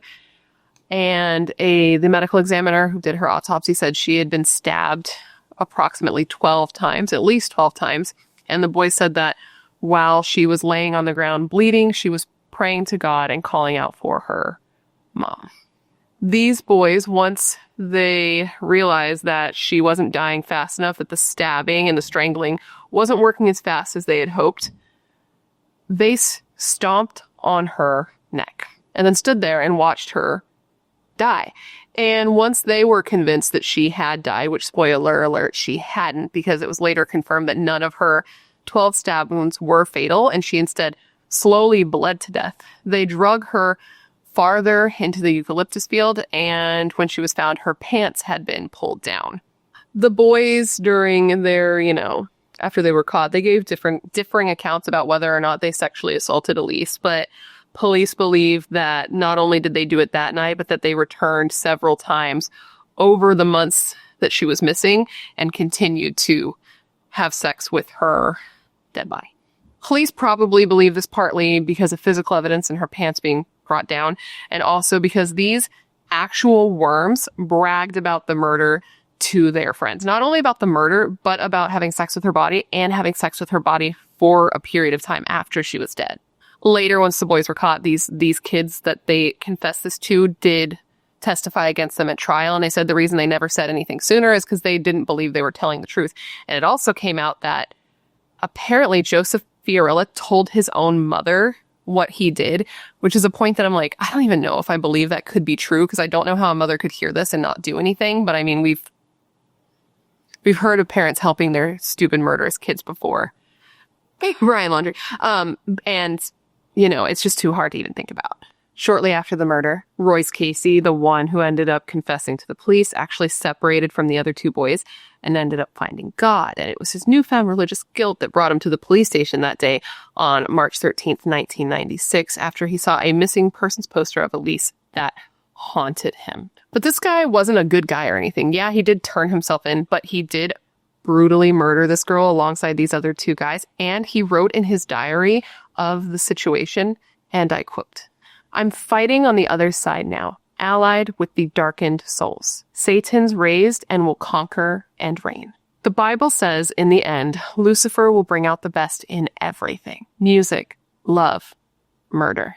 All the psychos, serial killers, and rapists didn't know that if they actually just built an altar of sacrifice and killed the person on the altar and then had repeated sex with the corpse, virgin meat is the ultimate sacrifice. Okay. Royce Casey didn't only come forward and admit what he did because God, came into his life and scared him into doing so, but also because he believed that Joseph and Jacob were going to kill him next. The two boys had told him that she wouldn't be the only one, that there would be others, and he thought he would be the next one because he had distanced himself from them. And these boys, we'll find out later, were like super duper into Slayer, which, cool. But there was a line in Slayer that said, and I quote, "If you're not with us, you may no longer exist." And these boys took Slayer pretty seriously. So when he heard of that line and he knew of that line and he knew how they were, he was worried that since he was no longer with them, he would soon no longer exist. After Royce Casey gave his initial confession, he led officials to Elise's partially mummified remains that were found in the Nipomo Mesa eucalyptus grove. And this is where she had been left, and this was literally only a quarter mile away from her own home. All this time she was missing, and she was right there. When Elise's body was found, she was far too decomposed, because it had been like 8 to 9 months at this point. So she was far too decomposed to actually conclude whether or not she was raped physically through her body. And she had to be identified both through dental records, and then her parents identified her through a red, it was like a plastic bracelet. It was red with hearts. And her parents had to identify her through that, which is just, it gives me chills to think about. I wonder how difficult these cases are going to be since I'm going to be a mother now myself. And then I think about the fact that she was wearing literally a plastic bracelet made out of hearts. Like a little plastic heart bracelet, because she was an actual child, dude. Joseph and Jacob were arrested pretty fucking quick after Royce gave the confession. And Joseph even admitted that he was the ringleader, but that the other guys were just as into it as he was. Joseph Fiorella was the first sentenced, and he was sentenced to 26 years to life in prison as part of an agreement in which prosecutors dismissed other charges against him, including rape, in exchange for his guilty plea to first-degree murder. Elise's father said to Joseph Fiorella, and I quote, "Joseph, it's a parent's worst fear and lifetime pain to outlive their child. It's even worse knowing she was murdered, tortured, and raped as a virgin sacrifice on the altar of Satan so you could get your ticket to hell." Joseph Fiorella mostly denied Royce Casey's accounts of what happened that night, but he did admit that he was the first one to actually stab Elise, and he said of Elise and of the murder, and I quote, "I wish it never happened. Since it happened, I always pray to God to bring her back to life. I cannot imagine how her family must feel." I can't imagine saying something like that after taking somebody's child, but okay. Royce Casey was able to avoid a sentence of life in prison without parole by pleading no contest to first-degree murder, and was sentenced to 25 years to life, but he'd have to serve a minimum of 21 years before he would be up for parole. Jacob DeLashmutt pled no contest to first-degree murder and was sentenced to 26 years to life, of which he would have to serve 85% of the term before being eligible for parole. I did also read that in 2 of the boys' sentences, Elise's family was awarded restitution for what happened. But to this day, as far as I know, the last article I saw on this was 2017, but they had not received a dime of it. Elise's father said of the boys, their sentences, and just the overall nightmare him and his family have had to endure, and I quote, "For many months, we suffered through the nightmare of not knowing what happened to Elise. When her body was finally discovered, I learned that she had been barbarically murdered, and I was consumed with grief. Although the defendants received prison sentences ranging from 25 years to life, it did little to ease the horror of what they'd done. The pain of losing my daughter and knowing she suffered will never leave me." So during the boys' trial, they tried to say that they only killed Elise because they were influenced by the band Slayer. Are you familiar? They said that the lyrics of Slayer's music incited their murderous rage and made them do what they did. I don't know why they went with this defense and didn't try to use, like, the fact that they were on drugs, because they were at the time. I'm assuming it's because at that time, it was like the popular time, because it was the 90s, the popular time to kind of blame the movies and media for the things you do, you know. Don't you blame the movies. Movies don't create psychos. Movies make psychos more creative. Stop it, man. Getting a little woozy here. I got off on a thing there a little bit, but I know there were definitely a lot of people at that time that thought movies, media, video games, music, all of that influenced people and made them into murderers. Some people still think things like that, but ultimately this defense was unsuccessful. But because the boys said that this is why they did it, Elise's family actually sued the band Slayer. They stated that the band's lyrics incited the 3 teens to murder their daughter, and they were seeking, their lawsuit seeked monetary damages, and basically wanted to stop the practice of marketing violence towards juveniles. The case was delayed for a while, but in 2001, it concluded and it wasn't successful, and the judge said of the lawsuit, and I quote, "Slayer's lyrics are repulsive and profane, but they do not direct or instruct listeners to commit the act that resulted in the vicious torture murder of Elyse Pahler." The drummer of Slayer at the time, Paul Brostaff, responded to the lawsuit saying, and I quote, "They're trying to blame the whole thing on us. That's nonsense. If you're going to do something like that, you should get in trouble for it."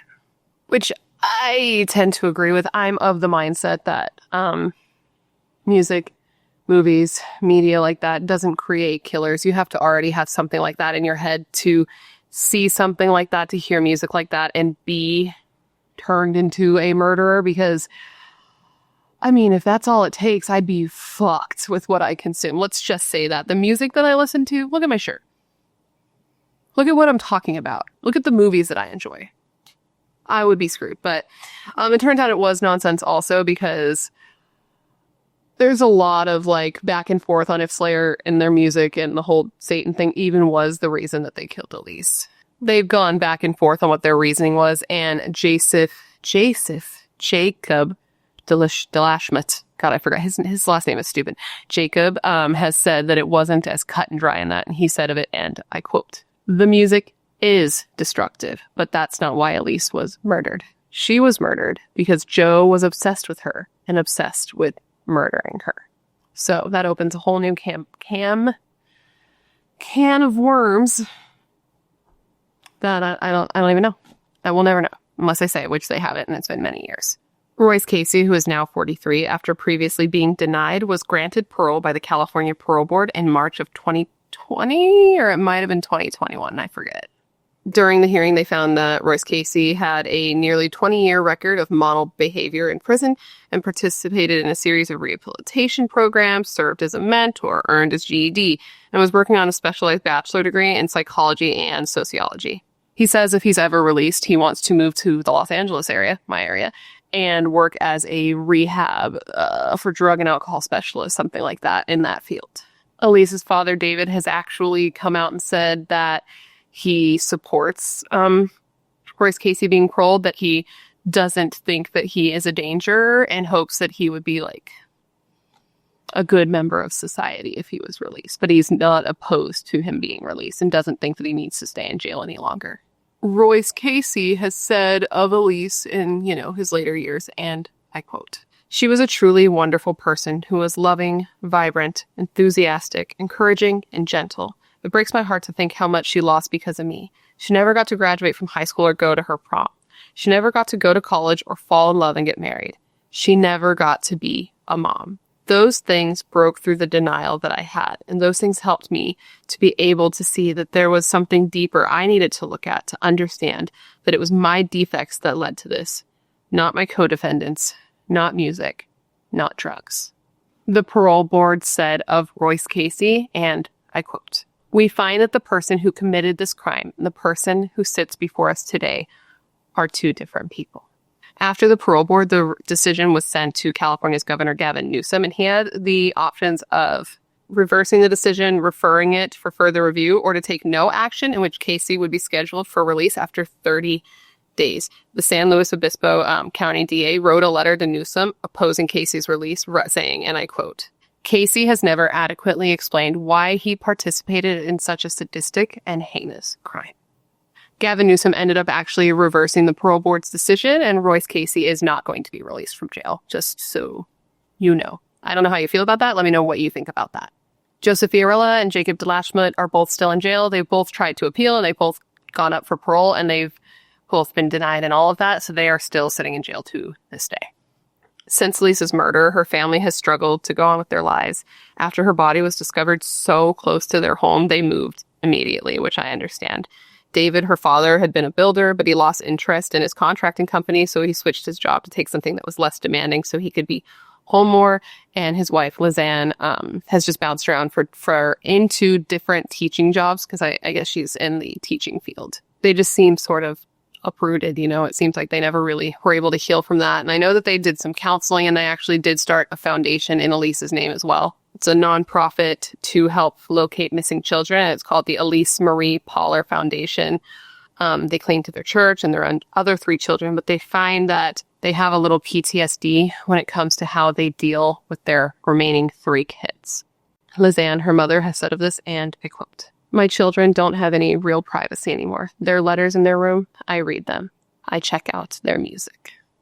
And with that just depressing note, I'm going to say this is the end of the story. That was the story of the murder of Elise Pahler, the murder that inspired the movie Jennifer's Body. What do you think? Isn't it just so insane? I feel like it's so sad because this girl was murdered for literally no fucking reason. It's so stupid. And at the hands of people that she trusted and considered her friends. It's just so sad. And I feel so bad for her and her family. They lost her, and for literally no reason. So that these stupid little fucking metalhead shitheads could make their band better and make them play their instruments faster and harder and just be rock stars. It's the dumbest thing I've ever heard. When I hear it, I just get so annoyed because I know a lot of musicians, and they're not stupid. Why were these kids so stupid? I don't know. It makes me absolutely insane, but she's gone forever. They're in jail for nothing. So, but anyways, guys, that completes this video. I hope you found it interesting and informative, and it gave you every bit of information you would want when looking into this case. And of course, I want to thank you for hanging out and remembering Elise with me today, because her story is just so sad. It was so pointless. She was so incredibly young, and I can't even imagine what those final moments were like for her. She must have been so scared and in so much pain. And just alone, but also so close to home. It's really hard to put yourself there mentally with her. Today, we're going to be discussing the horrible unsolved murder of Janett Christman, and her murder is the murder that inspired the horror movie When a Stranger Calls. But before we get started, if you have not yet had the pleasure, please make sure to join the Brat Pack by subscribing and ringing that bell. I put out a new video every single week, sometimes 2 a week, and I'd love to hang out with you. Yes, you, specifically you, but I can only do that if you join the Brat Pack and become one of us. One of us. One of us. One of us. And you can also follow me on Instagram and Twitter if you want. They're both BRATTERSTEIN, but no pressure. So now that I'm done begging you to join my cult, we can get into the story now. If you have never seen the movie When a Stranger Calls, spoiler alert, I'm going to tell you a little bit about it now. So, in the movie When a Stranger Calls, there is a girl, a babysitter, who is at a house out in the middle of nowhere when she starts getting phone calls over and over. And every time she answers the phone, there's a guy on the line, and all he says is, "Have you checked the children?" I don't know if that's a good impersonation, but a girl does what she can. And I'm the girl. I'm the girl who does what she can. Anyways, the calls keep coming in. He does this over and over until the girl, the babysitter, finally realizes that the calls are coming from inside the house. And sadly, the kids have already been murdered. So he's just trying to get her upstairs to find some dead kids and then probably get dead herself. And if you haven't seen that movie, this story still might sound familiar because it's also an urban legend called The Man and the Babysitter. And so a lot of people have heard of it that way. Also, if you've seen the movie Urban Legends, which is a good movie as well, they talk about it in that movie as well, because it's an urban legend. The movie's called Urban Legends, A, B equals C. Anyways, though the murder we're discussing did inspire these things, the actual crime really isn't that similar to the movie or the urban legend. However, her murder caused a ripple effect in that area at that time. And in the 1950s, it was going to be very difficult for you to get a babysitter in general, because this murder just traumatized the whole area. And to this day, it is still unsolved. With all that said, today I'm going to be telling you the whole story of Janett's murder. It's a really, really sad story. And while I do, I'm going to be putting on a full face of makeup. If that's not your thing, that's cool. Thanks for hanging out this long. It's been fun. I hope you find a channel you like more. But if you're on the fence, like, I don't know, it sounds maybe weird, maybe stick around. You might be surprised by how much you like me. Because I'm okay. I'm all right. I'm fine. With all of that said, come, gather around, and let me tell you the story of the murder of Janett Christman, the horrible true crime that inspired the movie When a Stranger Calls.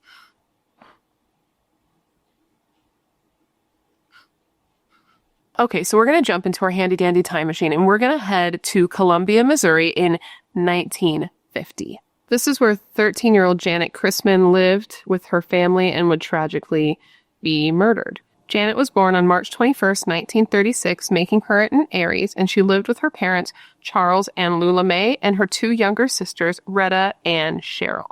Janett was known as being a happy kid who was good in school and very determined to compete any goals that she set for herself. In addition to just being like an all-around good student and hard worker, she was also a fun kid who just loved playing piano and singing.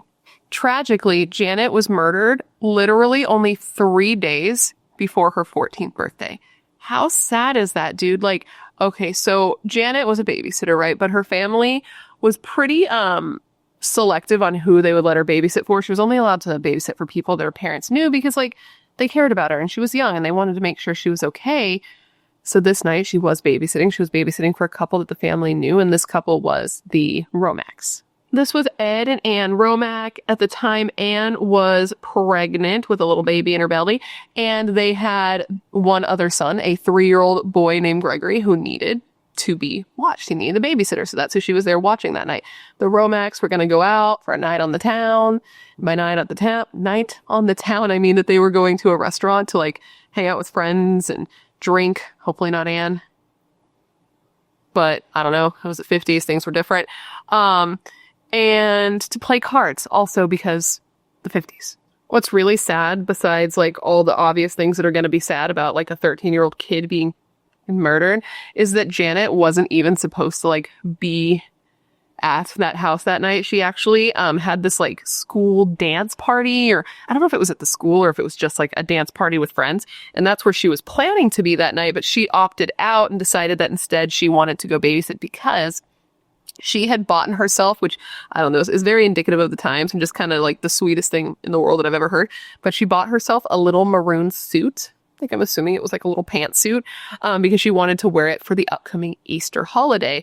And she had already bought it and she needed the money to make the last payment on the suit, because though her family did have some money, they owned a like restaurant / steakhouse, and they actually lived in like an apartment above the restaurant.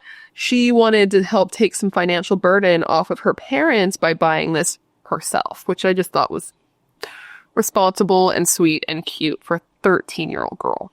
So Janett showed up at the Romack house between 7:30 and 8 p.m. And it was like really out in the middle of nowhere, which is already kind of creepy. But then this night was like the scariest night of all time. There was a storm coming in. There was a lot of wind. There was rain. There was sleet.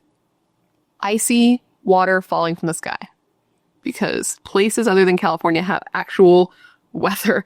And the temperatures were only in like the 20s. So it was a very, very nasty night, and that would already be super creepy if you were home alone, but now you're home alone in a home that you've never been before in the middle of nowhere. And to that I say, absolutely fucking napped. I would hate that so much. When Janett arrived at the home, the Romax quickly did like a rundown with her on the usual, like, the baby's upstairs. He's already asleep. He sleeps with his little radio on, so he should be able to sleep through anything. No big deal. Keep the doors locked for sure. You're out in the middle of nowhere. Don't open the door for anyone. But if like somebody does come to the door, make sure to turn on the porch light because like it's bright as hell and you'll be able to see who it is. Though that should not happen and you shouldn't open the door anyway. So, the usual. But they also showed her what I consider to be the unusual. Ed Romack quickly gave her like a little rundown. Can you get me the rundown? Sure, I'll get you the rundown. He gave her a rundown on how to use a shotgun. And I don't know if maybe that was just more normal for the times, but to me, I'm like, sir? Hello, I'm 13, sir. Hello. But yeah, he showed her like how to use and how to like load and how to unlock a shotgun in case anything was to happen, and he left it by the front door for her just in case of emergencies. I would never, but they did. So, okay. So the couple leaves and everything's good. They're out, they're doing their thing, they're having their card party with their adult friends. And this is when Anne Romack, the mama, decides that she wants to just like call the house real quick and see how things are going. This 13-year-old girls with their tiny baby, and she just wants to make sure that things are going swimmingly on this creepy, stormy night. So she calls the house at around 10:30, and she receives no response. She tries not to freak out about it. She could have just fallen asleep. The phone could have been knocked off the hook. Like, anything could have happened. So she tries not to freak out. But there's no answer when she calls home at 10:30. So meanwhile, at 10:35, so right around the exact same time that Anne is calling in to check on the baby and Janett, the sheriff's department receives a 911 call. And when the officer answers the call, it is a frantic call from a young woman. There's a lot of commotion. There's a lot of screaming. And he hears the girl say, "Come quick." Like, she clearly needs help. But before she can give any information, her name, the address, what's going on, anything, the line disconnects. And what's really sad here is that the officer could tell that it was a serious call. He didn't think it was a prank call. He was like, oh shit, some shit is going down. But they couldn't trace the call. And I guess in 1950, there was ways that the call could be traced, but there's like a switchboard. I assume connect you? I don't know. A switchboard. And the person who normally works that was not working at this time because it was late at night. And so even though this guy knew that a girl did need help, he was unable to do anything. He just had to kind of sit there and hope that she called back. And can you imagine that? Can you imagine being that guy and knowing somebody needs help and not being able to do anything about it? That sounds horrible. So the Romax return home a little after 1:30 p.m. and they walk into a super fucked up scene, dude. Upon arriving at the house, the first thing that they see is that the porch light is on. And that's an odd thing for them to see because, as I said in the beginning, they told Janett to only turn that on if somebody came to the door because, like, Janett and the baby are home alone. They didn't want people to know that there was anybody in the house. So the fact that the light was on was weird because why would she have turned that on unless somebody had came to the door? But I don't think they were freaking out just yet because nobody's, like, thinking the worst, right? And then they realized that they had these Venetian blinds on the front of their house and all of the blinds on the front of the house are open. So they're like, that's really weird. And I can't imagine what they're thinking at that point. But then they walk to the front door and they turn the knob and they realize that it's unlocked. And I'm sure it's at that point that they get a little bit like, something's wrong here. And this was definitely confirmed to them when they walked into the house because they walked into just the worst thing that any person could ever possibly see. They found 13-year-old Janett Christman dead on the shag carpet of their living room floor. She had puncture wounds to her head, like small circular puncture wounds. She had scratches on her face that looked to be from fingernails. She had the cord from an iron that had been either ripped or cut from the iron, and it was wrapped around her neck. And she was on her back. Her legs were spread, and her skirt was pushed all the way out. I did see crime scene photos of this. I wouldn't recommend looking them up, but I can't even imagine walking into your house and seeing an actual child. She was 13 years old, an actual child in that state. It's just horrible. Upon finding Janett in this way, the couple reasonably freaked the fuck out, and they take off running upstairs to check on their own baby. Because can you even imagine? I can't. Fortunately, when they got up the stairs, they found baby Gregory was just laying in his crib, completely knocked out. The radio was still on. He had just slept through the entire thing. But can you imagine how scary of a thought that is? That your baby was in the house while all of that was happening? Did this person know there was a baby in that house? Did they walk up the stairs, go in the nursery, stand over and look at your kid? It gives me the absolute creeps to think about. So police were obviously called, and when investigators got there, they found that there had been quite a struggle between Janett and her attacker. There was blood everywhere. It looked like the fight had stretched from the phone, which was in the kitchen, through the hallway to the living room, and the back door was open and unlocked, and the phone was off the receiver near Janett's hand. It was just a chaotic scene. Bloody fingerprints were taken and bloodhounds were brought in. The hounds even tracked a trail from the home through some heavy underbrush to a cross-section of road, but then they lost the scent there. Police even held a press conference urging the public to report anybody to police who was acting strangely, missed work, or showed up with visible scratches in the days after the murder. Police were so frantic to get this murder solved that they ended up hiring a bunch of new officers. They deputized a bunch of normal folks that they could help in the investigation. It was the Wild West out there, man. And the officers were working 12-hour shifts. They were out and patrolling the streets. They ended up changing the emergency number to make it easier for people to call. And they even had officers who were set up to sit outside the Romack house all night long, just in case the killer returned to the scene of the crime. Speaking of the police in this case, the investigation into Janett's murder was pretty shitty. And a lot of people believe that it was the lack of cooperation internally in the police forces investigating this case that are to blame for it still not being solved to this day.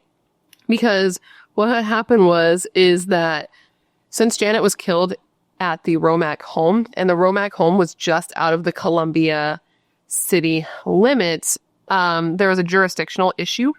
Technically speaking, I believe the county sheriff was the one who had jurisdiction, but two police forces ended up showing up to investigate, and neither side wanted to back down. The Columbia police chief even gave a press conference saying that he and his team would be solving this case in just a matter of days, even though technically speaking, they shouldn't have really been the ones working it in the first place. Okay, so maybe this could have been a good thing, right? Double the police forces, double the murders getting solved, right? Wrong. They did not work very well together. They were not friends, and they couldn't seem to agree on anything, not even how the murderer got into the home. One of the officers who was working the case at that time said of the tension between the two forces, and I quote, "There was little cooperation between the two agencies at that time. I was outside the city limits when I was in the Romack house. In retrospect, I had no business being out there." While one side thought that the murderer was just a completely random person, somebody Janett didn't know, somebody who literally got into the house by breaking a window that was a side window on the house with a garden hoe and then climbing in over a piano. The other side, the other agency was absolutely not. This is definitely somebody that she knew, who she opened the door for and allowed into the house. And there was evidence to support both theories. So to support the stranger theory of the person breaking the window and climbing in the house, the evidence that seemed to suggest this is that, first off, there was a broken window. They did find a hoe in the house, and they found they found footsteps in the mud outside that window that were leading up to the window. So cool, yeah, absolutely. It seems like this could be it. The problem with this theory, however, though, is that the Romack family owned a piano, a nice grand piano, and it was sitting right under that broken window. So the only way that this person could have gotten in the house from that window is if they had walked over this piano. They'd have to climb on it. They'd have to get on it. The problem is that the piano was perfectly fine. There were things on top of the piano. Nothing was disturbed. So how did he manage to do that if that was his point of entry? And additionally, the Romack said that the hoe that was used to smash the window and that was left inside the house was actually kept in their house normally. So it's not like the person could have gotten it outside and smashed the window to get inside because the hoe was already inside. Which is a weird place to keep a hoe, but I don't know their lives. To support the theory that the killer knew Janett and therefore just like walked right in the front door when she let him in willingly was one, because the porch light was on and the Romax had told Janett to only turn on the porch light if somebody came to the door. So this suggested someone came to the door. And two is the shotgun. The shotgun was literally still chilling right by the front door, non-touched, not touched. And presumably, if a crazy person had taken a hoe on the side of the house and smashed the window in, she likely would have ran over and grabbed that shotgun, right? But this did not happen. Police also thought that it was possible and likely that the killer knew the Romax and knew the Romax house in general, because of the fact that the murder weapon, the iron, the cord from the iron, was such a specific thing and in such a specific place in the house that they thought that the person who did this had to have known the house to know it was there, because it was like inside a sewing room in the home, and they just happened to grab that to kill her with. So how did they know it was there? Janett was buried 3 days later on her 14th birthday, which is already so sad. Like, it's really sad. And then to make it even sadder, she was buried in that little maroon suit that she was babysitting to get the money to pay off. One of Janett's friends said of her murder, and I quote, "It was the day when my little world fell apart. I couldn't sleep. I would just cry and cry and cry." After her murder, another one of Janett's close friends, one that used to come over in like the afternoons after school and sit with Janett, and they'd play the piano and they'd sing together. Well, after Janett was murdered, the principal of the school actually called her over. Her name was Carol, I believe, and asked her to clean out Janett's locker and to take all the items to Janett's mother and father so they could have them. And can you even imagine that? Can you even imagine that interaction? That would be so hard for a kid to have to do. And so hard for a mother to have to do. Like, that's just a lot to deal with. And Carol said of this interaction between her and Janett's mother, and I quote, "It was one of the hardest things I've ever done in my life. I couldn't talk, and she probably couldn't either." This crime just sort of destroyed like the safe and secure vibe that the Columbia City had before this murder. This was a place where like no one even locked their doors. And I know everybody says that, but this was the 50s. People didn't lock their doors. But after the murder, hardware stores were selling out of locks and latches like that. That day was gone. People were locking their doors now. And this was a place where like, everyone knew each other. It was like the place where everybody knew your name. But now people were terrified of each other. And like mailmen reported at the time that if women were like home alone and they were trying to deliver packages, these women were not opening the door or coming out to get said packages. They were like, absolutely not.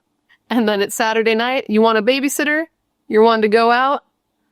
Well, tough titty, said the kitty, but the milk's still good, because you're not getting a babysitter on a Saturday night anymore. That's just absolutely not happening. An old classmate of Janett said of the aftermath of this crime, and I quote, "The town and the schools were just traumatized. They didn't do a lot of counseling back then like they do now. It was just kind of hushed. Kids didn't know what to say. They didn't know what to do. There was a lot of hurt. Everyone was just frightened to death, quite honestly." So there have been a lot of theories about what may have happened to Janett. And one of them is that she may have been the victim of a serial killer. But stay with me here. So in February of 1946, so just 4 years before Janett's murder, a 20-year-old woman named Mary Lou Jenkins was murdered in her home.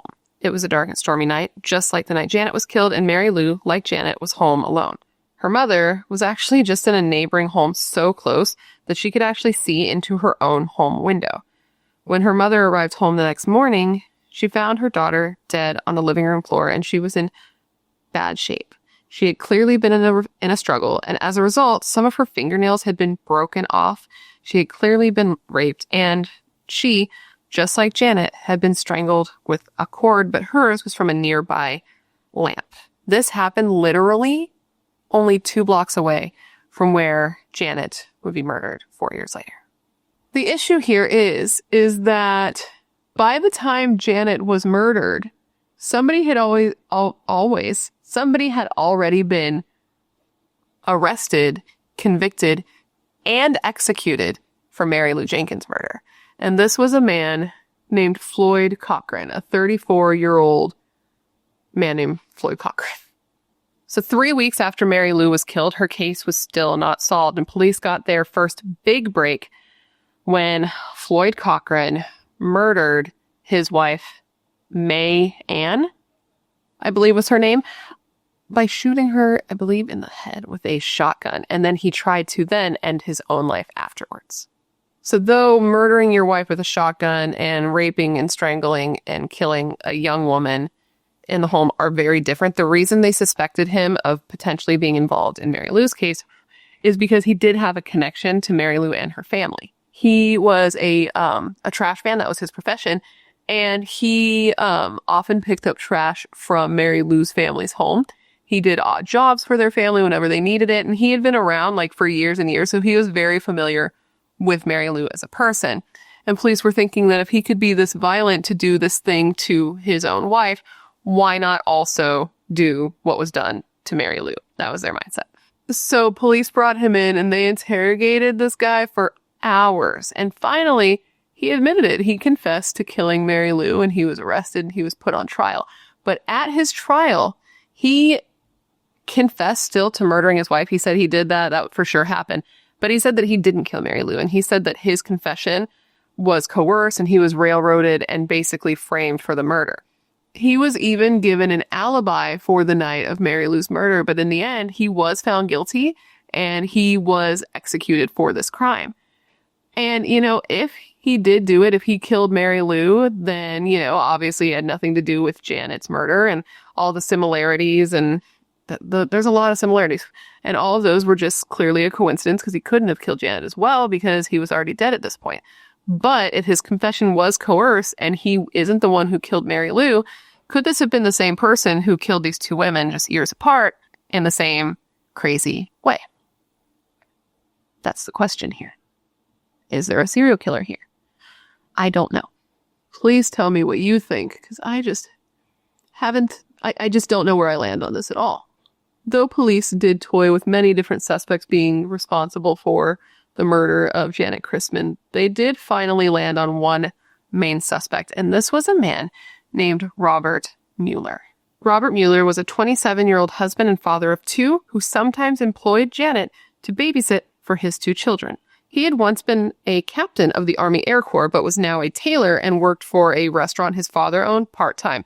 He was also one of Ed Romack's oldest friends. Speaking of Ed Romack, even though Ed Romack and Robert Mueller were like BFFFF since high school, that didn't really stop Ed Romack from giving police some very interesting and incriminating information about Robert Mueller. He was straight talking shit on his boy, to be honest. So how bad does your friend have to be? How much does your friend, your best friend, your oldest friend have to suck if you're going to like very, very openly and with no problem tell police that he's a fucking creep, you know? Ed told police that like his friend was a creep, that he was always making inappropriate comments about underage girls, that he was super into like virgins and was talking about always wanting to like bang a virgin, and that he had even talked about Janett and like how he really liked how her form was developing, which ew. Ed Romack's wife, Anne, also corroborated her husband's account of what a creepy old little fuck Robert Mueller was. She said that Robert always made her uncomfortable, that he was just like a creepy dude. She said that even 2 days before Janett's murder, Robert had been over at her house and he was helping her make a dress. Because remember, he is a tailor at this point in his life. And they were making this dress in that sewing room, which incidentally is where the iron was that was used, the cord from that iron was used to kill Janett later. So he knew about that sewing room and could have easily seen that iron. But anyways, apparently he was helping her make a dress. And while he was doing it, he was like caressing his hands over her body and made her really uncomfortable because he wasn't doing it in like, I'm helping you make a dress kind of way. He was doing it in like I'm a creepy fuck who wants to touch you kind of way. And she also said of him, and I quote, This actually isn't a quote. I thought it was a quote. She just described him as a man who likes to speak with his hands, not his words. Why are you guys friends with this guy? He sounds fucking lame, bro. Maybe it's because, like, when you are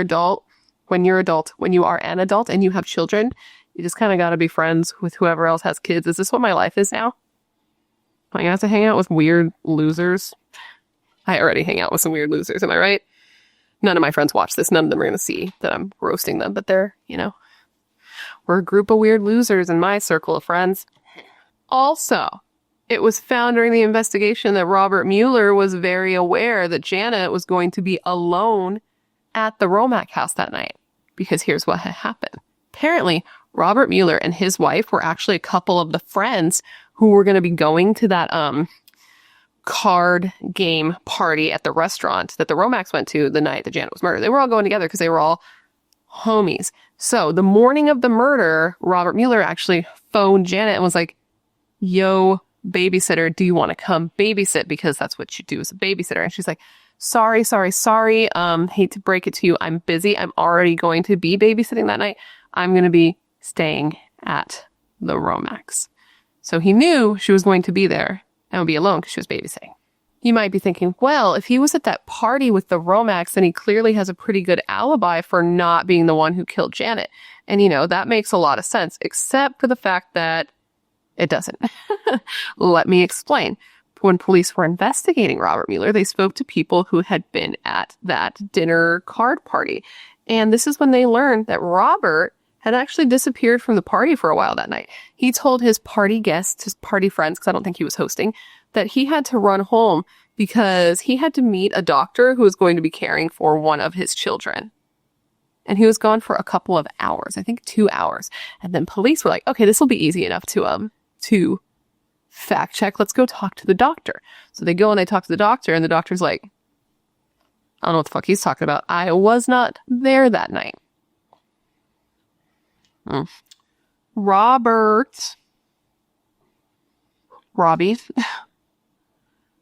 you sound like you're a fucking liar, bro.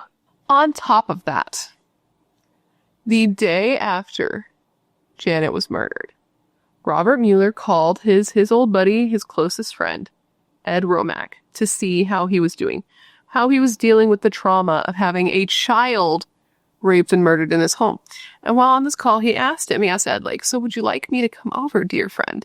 And I could help you clean up the crime scene, clean up the blood, all that jazz. Which is like a nice thing for a friend to offer. Except for that it wasn't, because though Janett's murder would go on to become very big news, it would end up something that we're still talking about to this day, 71 years later. The 50s were 70 years ago. Okay, just moving on. This information wasn't like news yet, and Ed hadn't told Robert, and it hadn't even been in the newspapers yet. The only people who knew were the cops, Janett's parents, and the Romacks. So how exactly did homeboy know there was a crime scene to be cleaned? That's the question. What's the answer? Is it that he murdered her? I don't know. No one's been charged with it, so I just got a couple more things to tell you that'll show you why people thought that Robert Mueller was such a good suspect here. So later, Robert kept wanting to talk about this case. That was a thing of his, and I saw different reports on who he told this to, but he decided to present his theory of what he had thought happened to Janett to somebody, and this is what he thought. He said that he definitely didn't think that the killer had come through the window, that was definitely just done to throw police off, because if the person had come through the window, it would have been messy, it would have been loud, and it would have given Janett a chance to arm herself, and that wouldn't be what this person who wants to kill her would want to happen. So he said that instead it would be somebody she knew. They would have knocked on the door, and when she was like, who is it? He'd be like, yo, it's me, this person that you know. I'm here because Ed sent me to pick up poker chips for the game that they're all currently playing, and that she would just willingly let this person in.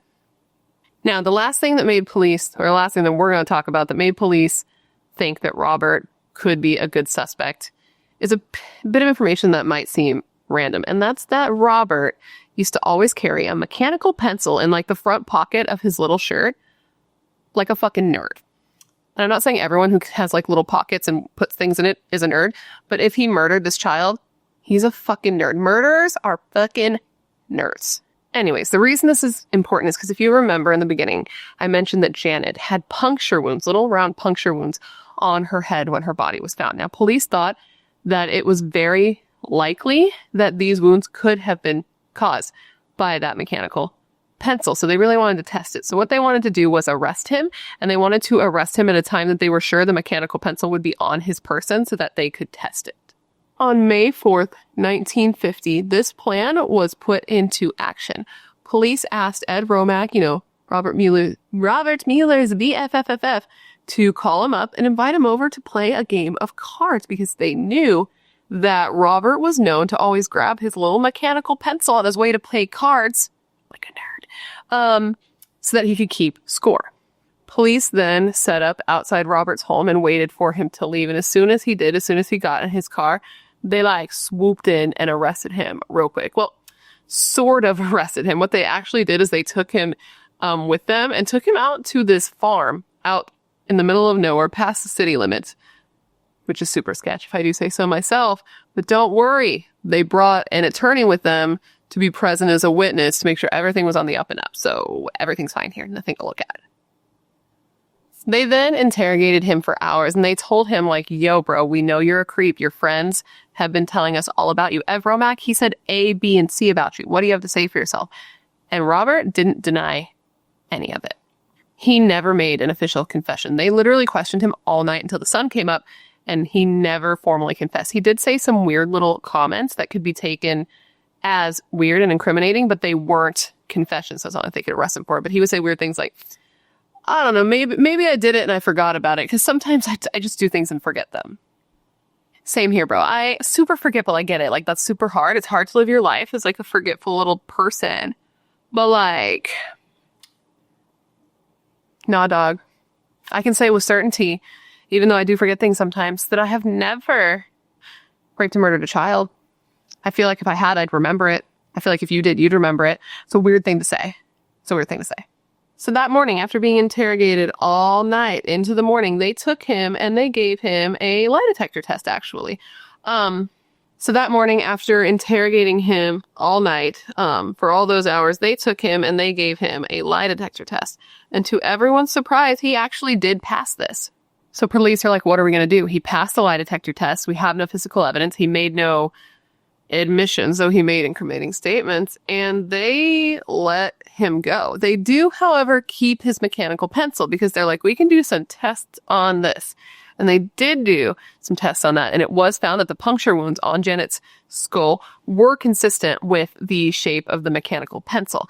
Now, I couldn't see if they found any blood on it, and I did look into that, but the thing is, even if they had found blood on it, which I just feel like they probably didn't, or they probably would have said it, but even if they had, there's not much they could do with it, because at that point, you weren't DNA testing to see if it was a match. Her DNA testing was still 40 years away from being used in criminal investigations.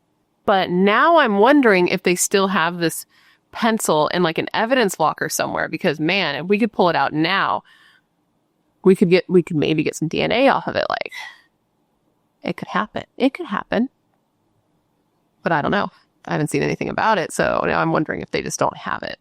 So they let Robert Mueller go home, but they were still working on a case against him, and they actually took it to a grand jury to see what they thought, but it was unsuccessful.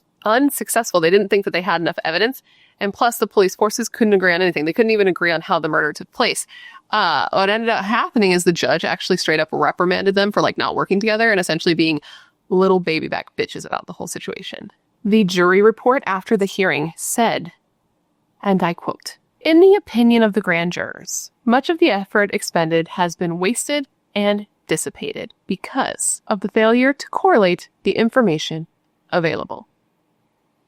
So, and if that wasn't bad enough for the police, as a result of being arrested and taken out into the middle of nowhere to this farmhouse to be interrogated all night and having his image completely sullied, Robert filed a lawsuit against the police departments. I think it was the county sheriff in particular, and in the suit it claimed that they violated his civil rights doing what they did, because apparently the sheriff didn't even have a warrant to do all that stuff that they did. This suit was unsuccessful, however, and shortly thereafter, Robert and his family were like, fuck all this noise, and they actually moved out of state to Arizona.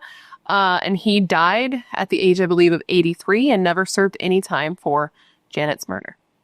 Actually, now I'm thinking about it, and I don't know if he died at the age of 83 or if he died in 1983. He was 27 in 1950.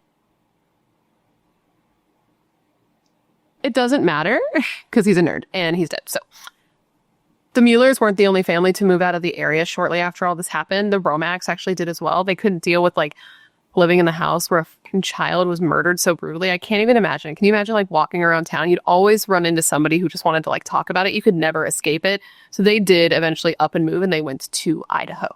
And like they were so moved and like traumatized by what happened that even after they moved, they actually hired their own private investigator to try to find out what happened to Janett and to find the truth. But to this day, you know, nothing ever has been. And I hate to like leave it on such a bummer. You know, I don't like unsolved cases, but that, my friends, is the story of the murder of Janett Christman, the murder that inspired the movie When a Stranger Calls. What do you think? It's just such a horrible story, and it's so fucking crazy that it's not solved yet. I know there's like a lot of like unsolved cases and a lot of cold cases, but we've just had so many solved, especially recently. It feels like we're getting like really cold cases solved all the time. So it's just so sad that this one just still hasn't been. It's crazy. And man, if it was Robert Mueller, if he is the one who did it, he got to live like he never got held accountable, and he got to live like a long ass life. He was 27 when this happened, and he died, I believe, in his 80s, or even like that's a long life that you got to live which you did not deserve if you killed a kid, man. Like it's so messed up. But do you think it was him? Do you think it was Robert Mueller? Do you think it was somebody else entirely? Do you think there was a serial killer at that time? And if there was it Robert Mueller? Let me know what you think, because I honestly just don't know with this case, man. I just don't know. I don't know. This is why I need we need a hive mind to figure this out together, because it's just so sad that it's not solved. Today, we're going to be discussing the Slender Man stabbing survivor, Payton Leutner. Are you familiar? But before we get started, if you have not yet had the pleasure, please make sure to join the Brat Pack by subscribing and ringing that bell. I put out a new video every single week, sometimes 2 a week, and I would love to hang out with you. Yes, you specifically, you, but I can only do that if you join the Brat Pack and become one of us. One of us. One of us. One of us. And you can also follow me on Instagram and Twitter if you want. They're both BRATTERSTEIN, but no pressure. And now that I'm done essentially begging you to join my cult, we can get into this story now. The Slender Man stabbing. Have you heard this one? Maybe you have. I know that I've been planning on doing this particular case for a while. This is one that I actually got recommended a bunch of times around the same time that I covered the Skylar Neese case because of the parallels and the similarities between the two cases. But at the time that I uploaded my Skylar Neese video, I already knew I wanted to do this story for Halloween because Slender Man, Halloween, creepy, Slender Man. You know what I'm saying. And on top of that, we've discussed like a lot of death recently, which I mean is what we do here, but it's been a while since we covered just a straight survivor story, which I love to do, and I know you guys love to do, and this is a survivor story. So essentially what happened in this case is in a suburb of Milwaukee, which is called Waukesha, Wisconsin, on May 30th, 2014, two 12-year-old girls attempted to stab to death their other 12-year-old friend, that was Payton, the girl we're going to be discussing today, in a ritual sacrifice, simply to win the favor of the fabled Slender Man, because they truly believed that he was real. Sounds crazy, but it's true. This really happened. So with all that said, I'm going to tell you the whole story today. And while I do, I'm going to be putting on a face of makeup. Now, if that's not your thing, thanks for hanging out this long. It's been great meeting you. I hope you found a channel that you enjoy more. But if you're kind of on the fence, like that sounds weird, I don't know how I feel, maybe stick around. I think you could be surprised by how much you like me. Not in a cocky way. It just seems like we'd get along. You seem cool. I think I'm okay. Maybe we can hang out. I don't know. Now, with all of that said, come gather around and let me tell you the story of the Slender Man stabbing survivor, Payton Leutner.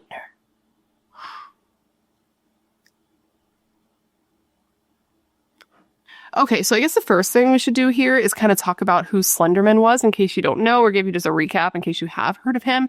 Find out who he was, what was his deal, what was up with that vanilla face. So Slender Man was born in June of 2009 when a man, a boy, a male, maybe, presumably, named Erik Knudsen, like the sour cream, who went by the internet handle of Surge, posted on a thread called Something Awful. Something Awful? I'm pretty sure it was Something Awful. And this was on the Creepypasta website. Now, if you're not familiar with what the Creepypasta website is essentially a collection of user-generated horror fan sites in which written, photoshopped, and videotaped accounts of encounters with monsters and supernatural evil are presented as real in the form of encyclopedia entries, testimonials, and other documentary evidence. So this is where Victor Surge, Erik Sour Cream Knudsen, posted the first ever photos of Slender Man, and these photos were said to have been recovered from the Sterling City fire, the Sterling City blaze. I don't think it was a real thing. And the lore was that on the day of this fire, when these photos were taken, 14 children also went missing. If you look at these photos, they show a group of children who were just hanging out, chilling, not killing. And in the background is a elongated, creepy dude with a white face. Well, not a face, a white shape where a face would be, just lurking in the background, being creepy. Being creepypasta. If I get what a creepypasta is wrong or seem like I don't know what I'm talking about, that's because I am a 1,000-year-old grandmother who does not use creepypastas. Creepypasta. I don't use that site. It's not for me. So people on the Something Awful thread really liked Slender Man. They fucked with him heavy. And though there had been many different creepy things that were posted on there, because that was kind of the point, something about this one really tickled their fancy. And Slender Man ended up taking on a life of his own with different drawings, videos made of him, different adaptations, different lore around who the Slender Man was. Started to come out. People started posting their own photos of Slender Man in different places and during different decades. And they even started posting their own stories of different close encounters and brushes with death that they had at the hands of Slender Man, even though this wasn't real, but they were presented as real because that was the point of the site. Slender Man was sometimes said to kill people himself, particularly children, and sometimes said to convince people to do his bidding. He was said to be able to connect to you telepathically. Once you knew about him, who you better believe he knew about you, and would just end up in your mind, speaking in your head, and that he could also give you a thing called the slender sickness that just totally messed you up. You would get nosebleeds, you would cough up blood, it was all bad. You get real bad paranoia, and it just was straight up not a good time. The slender sickness, that is. Slender Man was drawn as a tall man with an all-white face with tentacles that would shoot out of his back to capture children with, of course, and that these tentacles were sharp and could skewer you. He was also said to wear a black suit because he was fancy, okay? And he was said to be anywhere from 6 to 14 feet tall. He's a big boy. See, I personally like to picture Slender Man in a tuxedo t-shirt because it says that I want to be formal, but I'm here to party. And I like to party, so I like my Slender Man to party. I also like to think of Slender Man as with giant eagle's wings, and he's singing lead vocals for Lynyrd Skynyrd with an angel band. And I'm in the front row, and I'm hammer drunk. Anyways, Slender Man was born on that day in 2009 and has since never really died. And his actual origin story and why he came to be is far less creepy than it has been made into now. Slender Man was actually the product of a creative mind who responded to a Photoshop contest. And I couldn't find online if this guy actually won the Photoshop contest, Mr. Erik Knudsen, Erik Sour Cream Knudsen, Victor Surge. I couldn't find if he won this Photoshop contest, but he definitely should have, considering what Slender Man has become since being born. In addition to all of the photos that have been created of Slender Man, there have also been lots of videos uploaded on YouTube, found footage films of people running into Slender Man. There have been actual movies. I didn't see them because they didn't look like they were going to be good in my opinion, but there are actual feature-length films. There are video games. Slender Man even makes this weird appearance in Minecraft as the Enderman. I don't know if you're familiar, and I don't know if it's ever been confirmed that this was actually connected or if this is just a theory, but the Endermen are drawn as like these tall, long, dark, black figures, and Enderman, Slenderman, it's kind of little right on the note, right on the nose there. Minecraft people. And I have a question for all of you people out there. Do any of you have a child in your life that is obsessed with Minecraft? Because good God, my nephew, bless his heart, drives me ass bananas with wanting to talk about Minecraft every second of every time and every day that we are together. That's all he wants to discuss. So that's why I even know of this, because like I would not normally know that Slenderman/Enderman was in Minecraft, but I have a picture of an Enderman drawn on my fridge right now because my nephew is obsessed. And now it makes me really wonder if Eric Knudsen is getting some sort of royalties, because he should be making money on this. He should. Okay, so now that we've gotten the backstory, we're going to move on to Waukesha, Wisconsin, where our story begins, where two 12-year-olds tried to murder their friend so that they could chill with this guy Slenderman that we have been talking about. All right, so Morgan Geyser and Payton Leutner had been friends for years, since the day they met in the school lunchroom in the 4th grade. So they were like 9 or 10 when they became friends. Payton entered the lunchroom and saw a young Morgan sitting by herself and decided to take it upon herself to walk over and make a new friend. And from that point on, the duo was best friends. Both girls loved cats and roller skating, and they'd have little slumber parties like adorable 12-year-old girls do. They also loved playing imagination and playing dress up. And Morgan even started calling Payton by her family nickname Bella. It was a nickname that was reserved for those who loved her since she was in the 1st grade. But Morgan and Payton were so close that she did call her by that, her nickname Bella. Morgan even said that for a long time, Payton was her only friend. That was until the 6th grade. It was in the 6th grade when things started to change a little bit. And that's because Morgan met a new friend, a girl named Anissa Weir. Weir? Anissa was new to the area and had just moved into an apartment that was super close to Morgan's. They were actually in the same apartment complex. So the two eventually developed a friendship because they would ride the bus together each morning to school, there and back. To school, from school. They were both on the same bus, lived in the same apartment complex. And this was good. It should have been good. It seemed like a good thing because, you know, Payton was Morgan's only friend, and now she had another person that she could relate to. And Anissa and Morgan were both a bit like, they were kind of loners and didn't have a lot of other people they could turn to. So this seemed like it would be a good friendship, and they really clung to each other. They seemed to get along well, have a lot in common, and were both very adaptable to one another, I think is a good way to put it. Morgan was a bit of an odd child. She would get in trouble at school for things that were maybe harmless acts, like throwing bugs on people, other kids, being like, hey, here's a bug, look at it, throwing it at them, and bringing rubber hammers into school, which I guess is a little bit weird. She also reportedly weirded out other kids, seemingly on purpose, by running around in circles and pretending to be a dog, barking like a dog, just like Brenda from 6 Feet Under. I'm going to reference 6 Feet Under in every video from here on out. Anyway. When her room was checked after the crime, they found tons and tons of pictures of Slender Man all over her room that she had drawn herself and mutilated dolls, which is a bit weird. And in her computer at home, they found some searches for things like how to get away with murder, and showed that she had watched a lot of videos sort of giving her quizzes on what type of crazy she was. She also Googled, what kind of insane am I? They also searched her locker after the fact and found a lot of incriminating things in there as well, like a murder list, which was basically a list of things that she may need to take on an expedition if she was to kill somebody and then try to go on the run.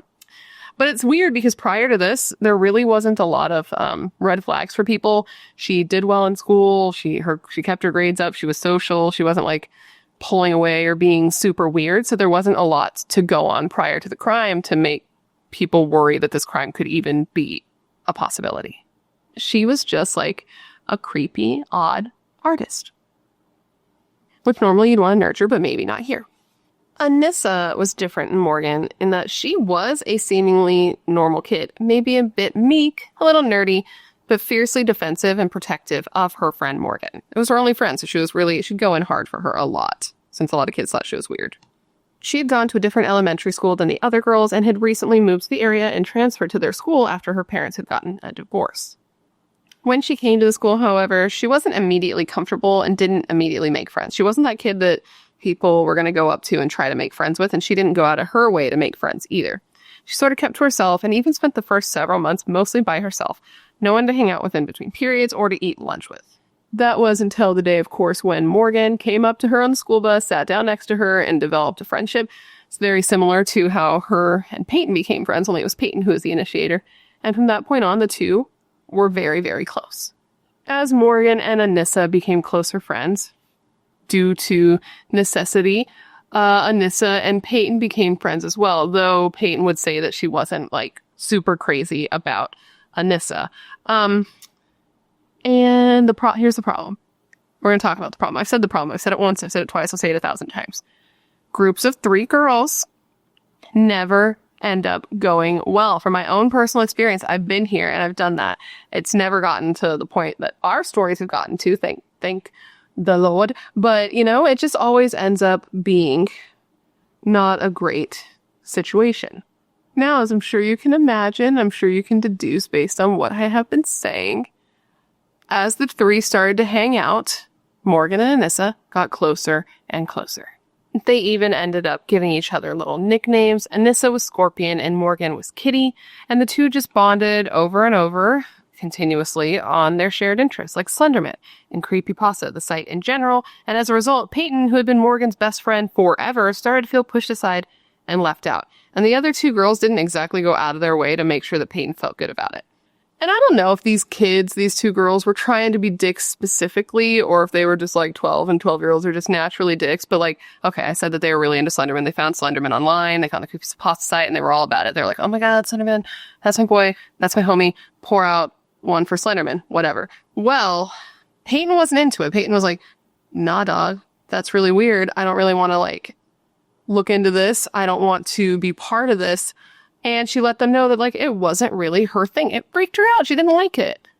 And these girls, because they were dicks or because they were 12, they didn't, like, respect Payton's boundaries about not wanting to see or fugs with Slender Man at all. And they would send her photos of Slender Man. They would send her links of Slender Man. They'd be like, yo, he's outside your window. He's watching you. They were just talking with her, right? And it scared her because this stuff is scary. And she even went to her mom and was like, Mom, this stuff is freaking me out. And her mom was like, don't you worry. There's nothing. I've looked online. This guy isn't real, but it didn't stop her from being scared. And it didn't stop them from screwing with her. Payton later said of her friend's obsession with Slender Man, and I quote, Morgan liked it and thought it was real, but I went along with it. I was supportive because I thought that's what she liked. So as the school year progressed, Morgan and Anissa kind of stayed in their own little Slender Man bubble. And though Payton was still their friend technically, like they were still like best friends, she was branching out and making new friends, different friends, friends who shared her interests, mutual interests, friends who weren't obsessed with Slender Man and weren't constantly being a dick to her and weren't constantly talking shit behind her back like her best friends were. And I'm sure part of the reason this happened is because Payton later said that, like, the girls weren't very nice to her. Like, sometimes if they hung out individually, they would be, but when they were all together as a group, the 2 girls were mean to her. And I'm sure that just became very tiresome. And I'd want to branch out and find new friends too. No one wants to hang out with mean people. Mean people are nerds. We don't like nerds. We don't like mean nerds. Right? Okay. But the 3 were still friends. Even though she had been branching out, they were still friends. And come the end of May of 2014, I believe is the year we're discussing here, the 3 were planning to get together and celebrate Morgan's 12th birthday. They were going to hang out. They were going to go skating. They were going to eat pizza. They were going to stay up all night watching movies and just being 12-year-old girls. And they were all really excited about it. Payton was also really excited about this and had been looking forward to it for weeks. So the girls all got together on Friday to celebrate after they got out of school. But before they all got together, Morgan and Anissa made the trip over to Anissa's house because remember, they live in the same apartment complex. And they just like packed a bag together of totally normal things that you may need if you were going to go on a trip. Okay. After that, the 3 got together and they had like a good night. They went to the skating rink. They went to Skate Land to do, their roller skating, and they roller skated for hours that night. They had pizza. They went back to Morgan's house and they had their slumber party. But what was weird in hindsight is that initially, they had planned to stay up all night. It's her birthday. This is what you do when you have childlike energy. But for whatever reason, Morgan didn't want to stay up all night. She was actually kind of quick to rush everybody to bed. And at the time, Payton thought it was a little weird, but she was like, okay, like, sure, whatever, we'll go to bed. And they just went to sleep. And Anissa admitted that night, because apparently, the way I understand it from what I read, is that Morgan and Anissa slept on the bed normal, like pillows at the top and them laying there. And that Payton laid across the foot of the bed. And I guess Payton had accidentally kicked Anissa while she was sleeping. So in response, she purposely kicked Payton in the face, which is very rude. But I mean, the least of the bad things that are going to happen here. So Payton herself later said of that night, and I quote, "Something was strange because at all of our past sleepovers, Morgan always wanted to stay up all night because she could never do that at home. But on the night of the birthday party, she wanted to go to bed. Once I look back on it, I was like, that's really weird. Why didn't I see something? Why didn't I notice that something was weird? But I'm not blaming myself at all, because who could ever see something like this coming? Nobody could ever see something like this coming." The next morning, Payton woke up to being in the room by herself. Her friends had already woken up before her, and she walked downstairs to meet them, and she found them on the computer playing. So they all hung out. They had breakfast together, which was donuts and strawberries, which, one, to have a child's metabolism again, can you even imagine? And two, that sounds absolutely horrible to me. I don't know what it is, but like, strawberries are already so tart. Like, how often do you have a good strawberry? People who try to convince me that strawberries are good, I will not understand, because I have never in my life had a good strawberry. But anyway, strawberries and donuts. And then they just hung out together, had fun together, had a totally normal morning, played dress up, as kids do. They crushed up granola bars and then put them in silly putty and then threw them at their ceiling. Total kid stuff. They just had like a totally normal time. There was nothing going on that would make anyone think that anything bad was going to happen that day, is the point. Later that day, the girls were bored, so they decided to ask Morgan's mom if they could like go to the park together. Fully expecting, I imagine, for her to say no, because she never let them go out to the park by themselves because they were actual children. But on this day, Morgan's mom surprised them. It was her birthday. She's like, you know what? Go for it. Have fun. Stay safe. Come back before the street lights turn on. Whatever mom say. And the girls headed out, walking into the park. While they were walking, Payton was a couple of, steps ahead of them. She was like walking a bit faster, and Morgan and Anissa kind of fell behind. And this is when Morgan took that opportunity to show Anissa something sinister that was hidden in her jacket. She pulled her jacket aside to show Anissa a knife, a big old knife that she had with her, letting Anissa know that it was on. And when Anissa saw it, she was like, oh shit, we're really doing this. Once the three got to David's park, almost immediately, they headed to the bathroom. And it was in the bathroom that the three girls got into a sort of fight. How it started exactly, like what really initiated it, is unclear. I've read a bunch of conflicting articles on what actually happened in there, but essentially, the girls were trying to first kill Payton in that bathroom, but it didn't go according to plan. So they get in a fight. Anissa even like slams Payton's head back into the wall to try to knock her unconscious, but it doesn't work. And it's at that point that Morgan starts to like freak out and gets so bad that Anissa has to console her. And to console her, it's said that she pet her and cooted her like she was a cat. Now, after this fight, failed attack on Payton, why the group didn't just like separate at that point, I don't know. I don't understand why Payton didn't just straight up dip after her friends tried to like jump her out of the bathroom. I don't understand. But neither of those things happened, and the three stayed hanging out like nothing had happened. Like nothing weird had just happened, which is sad. After that, the group decides that they should like cool off and have some fun. So why not play hide and seek about it? Play hide and seek, they say. It'll be fun, they say. It wasn't a good time. So the group goes deeper into the woods, and this is when Morgan decides that she's going to be the first seeker. So Anissa and Payton run further into the woods. And by woods, there aren't woods in like the sense that you and I might be thinking of them, like deep, thick, dense woods. It was more like sparse trees. Like less than a mile away, there was a Walmart on the other side. It wasn't like a national forest or anything like that. Anyways, Payton and Anissa run into these woods, and Payton lays on the ground, covers herself with licks with sticks and leaves to hide herself. She's trying to camouflage, and she laid on the ground and listened to Morgan counting out loud. Anissa said of this moment after the fact, and I quote, "She was going to hide in one place, and I was going to hide in another. And then Morgan and I were going to be lionesses chasing down a zebra."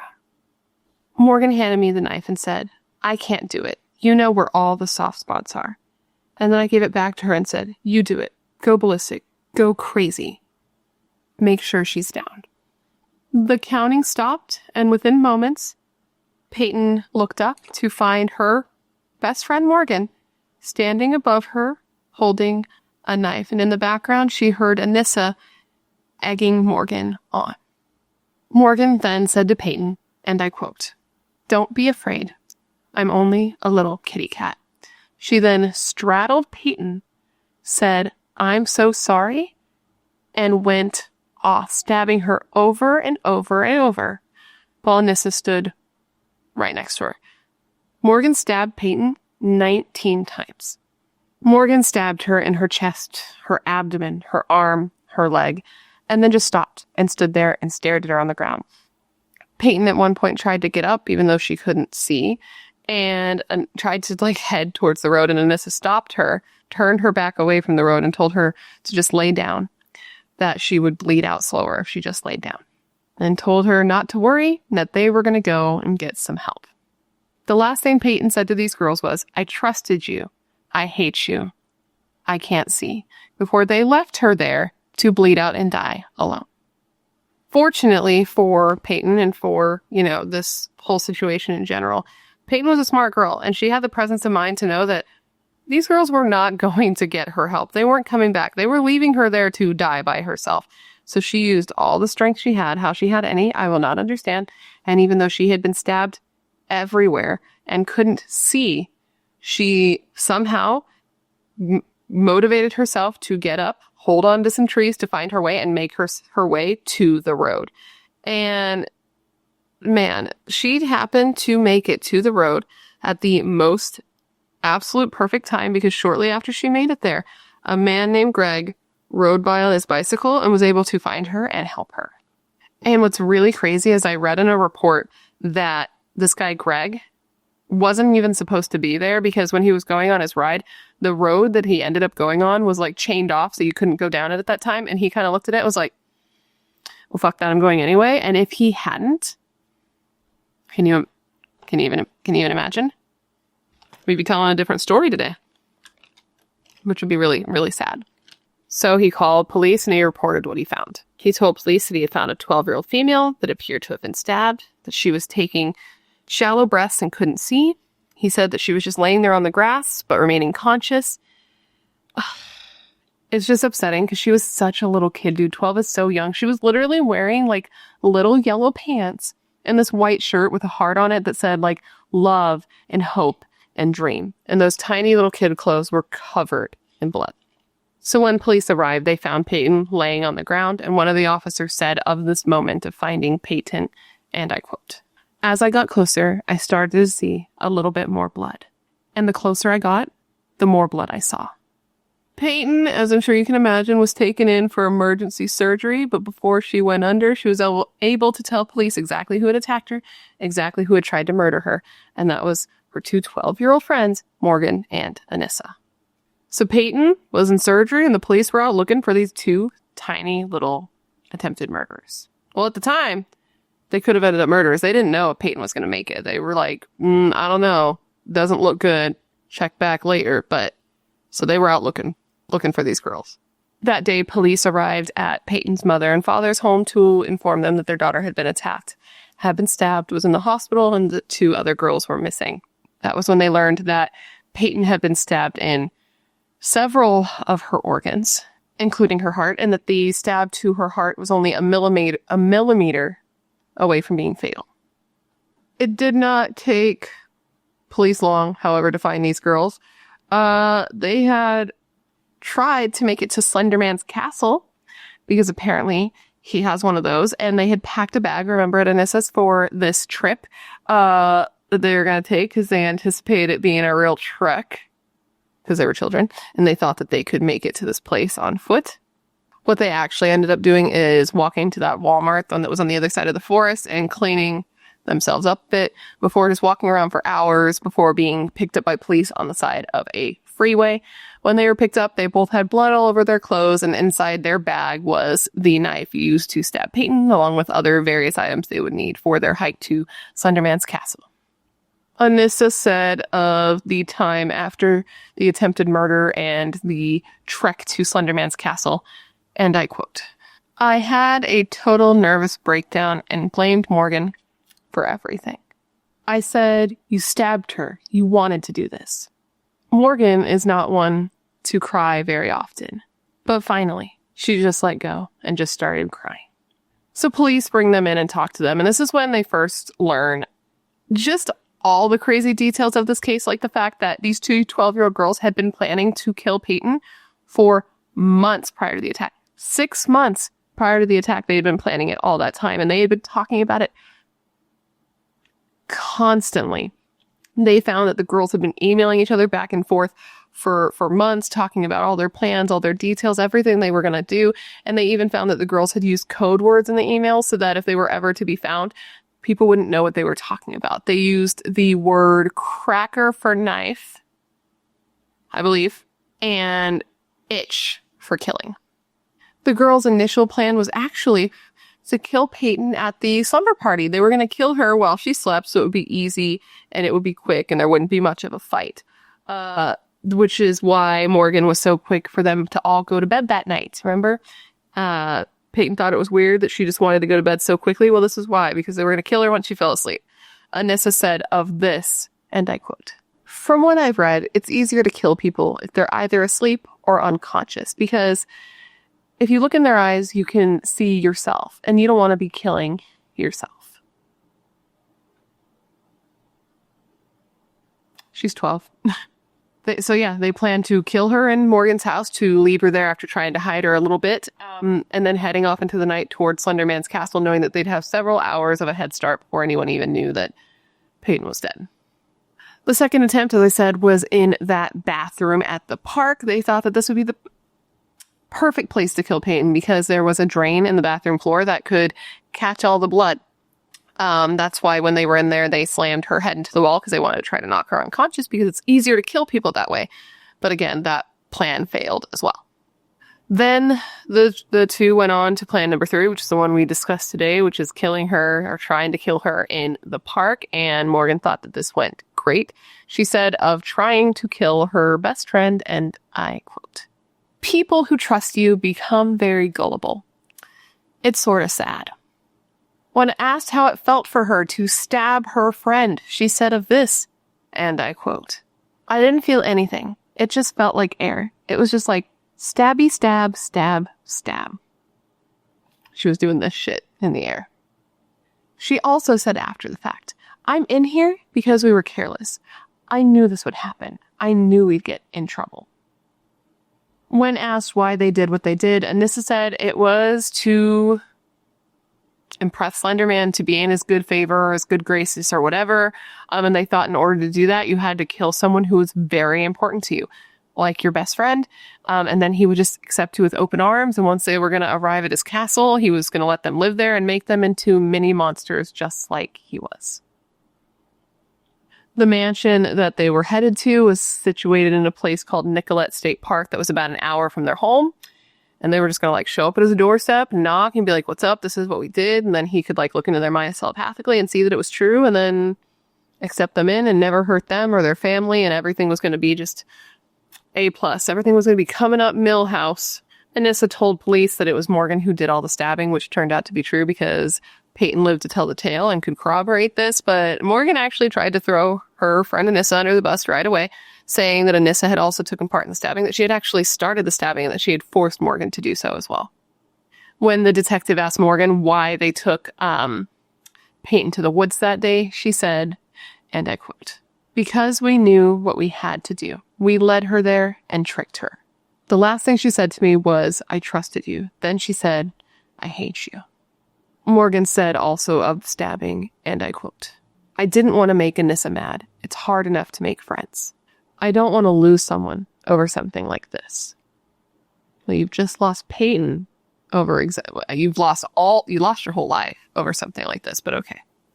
But Morgan kind of went back and forth on this, and she often seemed stern and cold, but then she would say that she didn't do it, that Anissa only did it.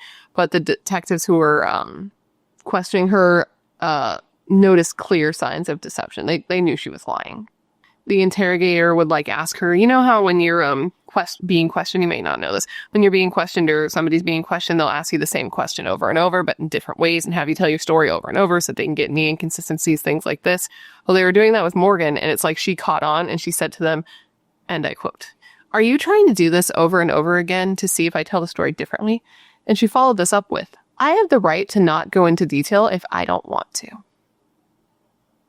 Anissa also told police that though she didn't stab Payton, she didn't actually think Morgan was totally to blame, because she said that she believed that if she had not shown Morgan Slender Man and the creepypasta website, that Morgan would have never done this to Payton, which is big of her for 12, actually. So at one point during her interview, Anissa actually asked police, so where's Bella's body now? And they called her Bella because they were friends. And that's when police informed her that Payton had actually lived. These girls thought that they were successful and that the whole time that she had died. And as soon as Anissa learned that Payton had lived, her tone changed, and she thought that things weren't that serious anymore, that she wasn't in that much trouble. She was like, oh, can I go home? Can I go back to school? Because I haven't missed any school since the 3rd grade. And they were like, nah, dog. No. But yeah, dude, Payton somehow freaking lived. I don't understand science behind that, but she was fine. She lived. She had to stay in the hospital for a while, and she had surgeries. But she was able to walk out, but she left with a lot of scars, mentally, emotionally, and physically. She was stabbed 19 times. After word got out of what had happened to Payton, some of the 6th graders in her school, the ones who were in the same grade as her, had come up with this idea. They wanted to draw little cat faces on their faces, little noses and little whiskers, because Payton loved cats and would often, act like a cat and draw little whiskers on the back of her hand, because that was her thing, because she was an actual little baby girl who loved cats, and they thought if they did this that she'd hear about it or see photos and it would make her happy. But the teachers, knowing more details about what had happened, shut that down quickly because of the fact that Morgan had said that she was a cat before attacking her and trying to murder her. So the 2 girls were arrested, obviously, and it was up in the air at first as to whether or not these girls would be tried as adults, because they were only 12, but because of the magnitude of the crime, it was first-degree intentional and premeditated homicide, or at least attempted homicide, and that could easily get them tried as adults, because I believe in the state that they were in, you could be tried as an adult for that crime when you were as young as 10 years old. And that's exactly what happened. They were considered to be a danger to society, and they were subsequently tried as adults for this crime. And I know some of you feel very weird about minors being tried as adults, and I can understand that. I feel like what needs to happen is just a bit of a reform in the justice system when it comes to minors. Maybe still try them as minors, but make the punishments harsher for specific crimes, since technically they are minors, you know what I mean? Because obviously it doesn't make sense to try a minor as an adult, but the punishments for minors who do things this horrible should probably be worse than they are if they are tried as minors, if that makes sense. So I understand that some people are going to be like, why would they be tried as adults when they are clearly kids? And it's because with the system currently, if they were tried as minors, the punishment would not even come close to fitting the crime. So that needs to probably be addressed, but who knows if it ever will, Trying to get things to change is a struggle. During Morgan's trial, it was determined that she had early onset schizophrenia, which is super rare for someone her age. I think in general, it comes when you're in your late teens, 20s, 30s, something a little bit later. But it was different for Morgan because her father had actually been diagnosed with a similar disorder and was hospitalized as a teenager, so it was in her genetics. She was also diagnosed with oppositional defiant disorder alongside her schizophrenia, and her doctor actually said that she started having hallucinations as young as 3 years old. She'd see bright images pop up on the wall and would feel ghosts hugging her. To which I say, absolutely fucking not. The doctor also said that once she was old enough to realize that the things she was seeing other people were not seeing, she started to hide them so people wouldn't think she was crazy. She also told the doctor that, and I quote, "If Slender Man had told me to break into someone's house and stab them, I would have done it." Morgan ended up taking a plea deal where she pled guilty to first-degree intentional homicide, and she was given 40 years in a mental health facility as opposed to a prison. The judge said of Morgan's sentencing, and I quote, "It's a long time, but this is an issue of community protection. This is an issue to ensure there is no recidivism. This is an issue to ensure that Miss Geyser doesn't have a revolving door situation where she ends up being in the community, things fall apart, and she comes back." Anissa took a plea deal as well where she pled guilty to second-degree intentional homicide, and she was actually found not guilty due to mental disease and or defect and was subsequently sentenced to 25 years in a mental health facility. But she would be up for getting out sooner, I believe, if she was better sooner. Both girls tried to appeal. Morgan's appeal even ended up going to the Supreme Court in 2020. Like, they were trying to appeal to the Supreme Court, which I think is like the last ditch effort you can do. And they were doing it on the grounds that because of Morgan's age, her sentencing was unfair, but the Supreme Court decided to not even hear the appeal. So that was unsuccessful. And as for Anissa, she was actually released this year, dude. She was released this year. She was 19 years old, and she was set to be released on September 13th, 2021, because it was said that there was clear and convincing evidence that the defendant does not pose a substantial risk of harm to herself, to others, or serious property damage. The property damage thing I think is weird, but okay. So she is presumably released by now. I mean, it's been a month since her release date has come and gone, so she's presumably out. Of course, Payton's family wasn't happy to hear that she was being released. They felt like she should have served more of her time before being released because that was only a couple of years. But they are reasonably comfortable with the rules that Anissa must follow upon her release, whatever those rules are. Anissa said of her release, and I quote, "I have exhausted all the resources available to me at the Winnebago Mental Health Institute. If I'm to become a productive member of society, I need to be part of society." So, yeah. Payton is doing well. The last interview she did was, I believe, in 2020, and she was a senior in high school at that point, and she was planning to go to college in the fall of 2020, so presumably that's what she's done. She said that she doesn't talk to those girls, obviously, but she said that if she was to, she would actually thank Morgan. She said of this, and I quote, "I would probably initially thank her. I would say, just because of what you did, I have the life that I have now. I really like it, and I have a plan. I didn't have a plan when I was 12. And I do now because of everything I went through." That is so big of her. I don't know if I'd be so big. I don't know if I'd be so big and strong and bold. That's wild to me. Payton's family is super proud of her, as I'm sure you can imagine, because she's doing so well now, and she had such a hard time when it first happened. She had a hard time being around people, trusting people, being with friends, sleeping at night. She even slept with a pair of scissors under her pillow for the longest time for protection because she didn't feel safe. Payton said of her scars, and we're talking physical this time, and I quote, "I've come to accept all the scars that I have. It's just a part of me. I don't think much of them. They'll probably go away and fade eventually."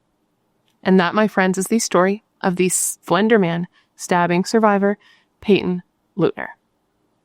What do you think? Isn't it wild? I can only imagine that if you had never heard this story before, you would be like, I'm sorry, what? But yeah, these kids literally tried to murder their best friend in a ritual sacrifice so that they could be friends with Slender Man, who was a literal fake internet monster. It's absolutely insane. And as I'm sure you can imagine, this case opened up the endless conversation about the internet and how dangerous it is for kids to use unsupervised, because it's literally just a endless black hole of any information that you want to find or can find, and kids are so gullible. But really, the $1,000,000 question is, what is the solution? What is the answer to the question of how to keep these kids safe? And I just truly have no fucking idea. All I know is that this shit is terrifying. This whole story to me is so terrifying. The fact that these little kids were able to hold this sort of darkness and this sort of plan inside them for months and no one had any idea is horrifying, because you don't expect something like this to happen ever. Never, ever, ever. But when they're 12, when they're actual little babies, they were little murderous babies. And that's crazy. I guess for what it's worth, it does actually seem like Morgan was mentally ill. I mean, just the fact that she Googled what type of insane I am. What type of insane am I? What type of insane am I? I believe is pretty telling of what she was going through. Not that it excuses anything. I mean, technically they both were found to be mentally, inept, to be held guilty of their crimes, to go to jail, which actually, I think personally being sent to the hospital was probably the right choice here.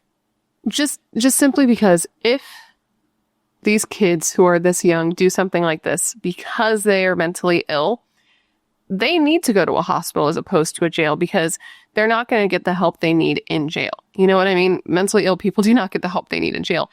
And obviously this would need to be a case-by-case basis, because every case is unique and not every child killer is mentally ill. But maybe this should be what happens more often. I don't know. It's a complex issue, and that's why we don't have a real solution. But anyways, guys, that completes this video. I hope you found it interesting and informative, and it gave you all the information you would want when looking into this case. And of course, thank you for hanging out and remembering Payton with me today. What she went through is so absolutely horrible and trauma. Can you imagine the trauma of going through something like that? And then to think about, what if that man hadn't been there? He wasn't supposed to be there. That must be such a scary thought for her and her family. I cannot even imagine.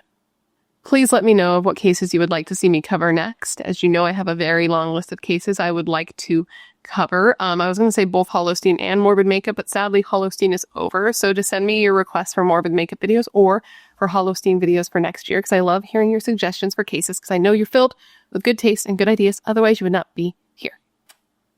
Of course, if you have not already, don't forget to join the Brat Pack by subscribing and ringing that bell, because I put out a new video every single week, sometimes 2 a week, and I would love to hang out with you. Yes, you specifically, you. And if you want to hang out more consistently, you can follow me on all my other social media if you want. Everything's linked down below for you to hang out with me, along with my makeup, earrings, nail polish. Everything's down there for your convenience, along with the link to my merch. If you haven't gotten it yet, Chillin' Not Killin' merch. You guys seem to really like this, which I love, and I do plan to release another one. I think it's next week at the time that I'm uploading this for my birthday. I'm going to release another one for you guys that my husband designed, and I think you will love it. Also down below, I'm going to try to remember to list a couple of other videos of people who have covered this case. Both Stephanie Harlow and Bailey Sarian, I know, have covered this case. I think that's it. So I'm going to link them both down below so you can see other creators cover the story as well, because you may get more information or different information, or you might just want to watch it again, because I know that when I find a case that's interesting to me, I like to watch a lot of different people's perspectives. So I will link them down below if I remember. I think that's it. Is that it? Is that it? Anyways, guys, with all of that said, I just want to thank you for being here when you could literally be anywhere else in the world. That is tight. You are tight. Please stay safe, and I hope to see you in my next video. Bye.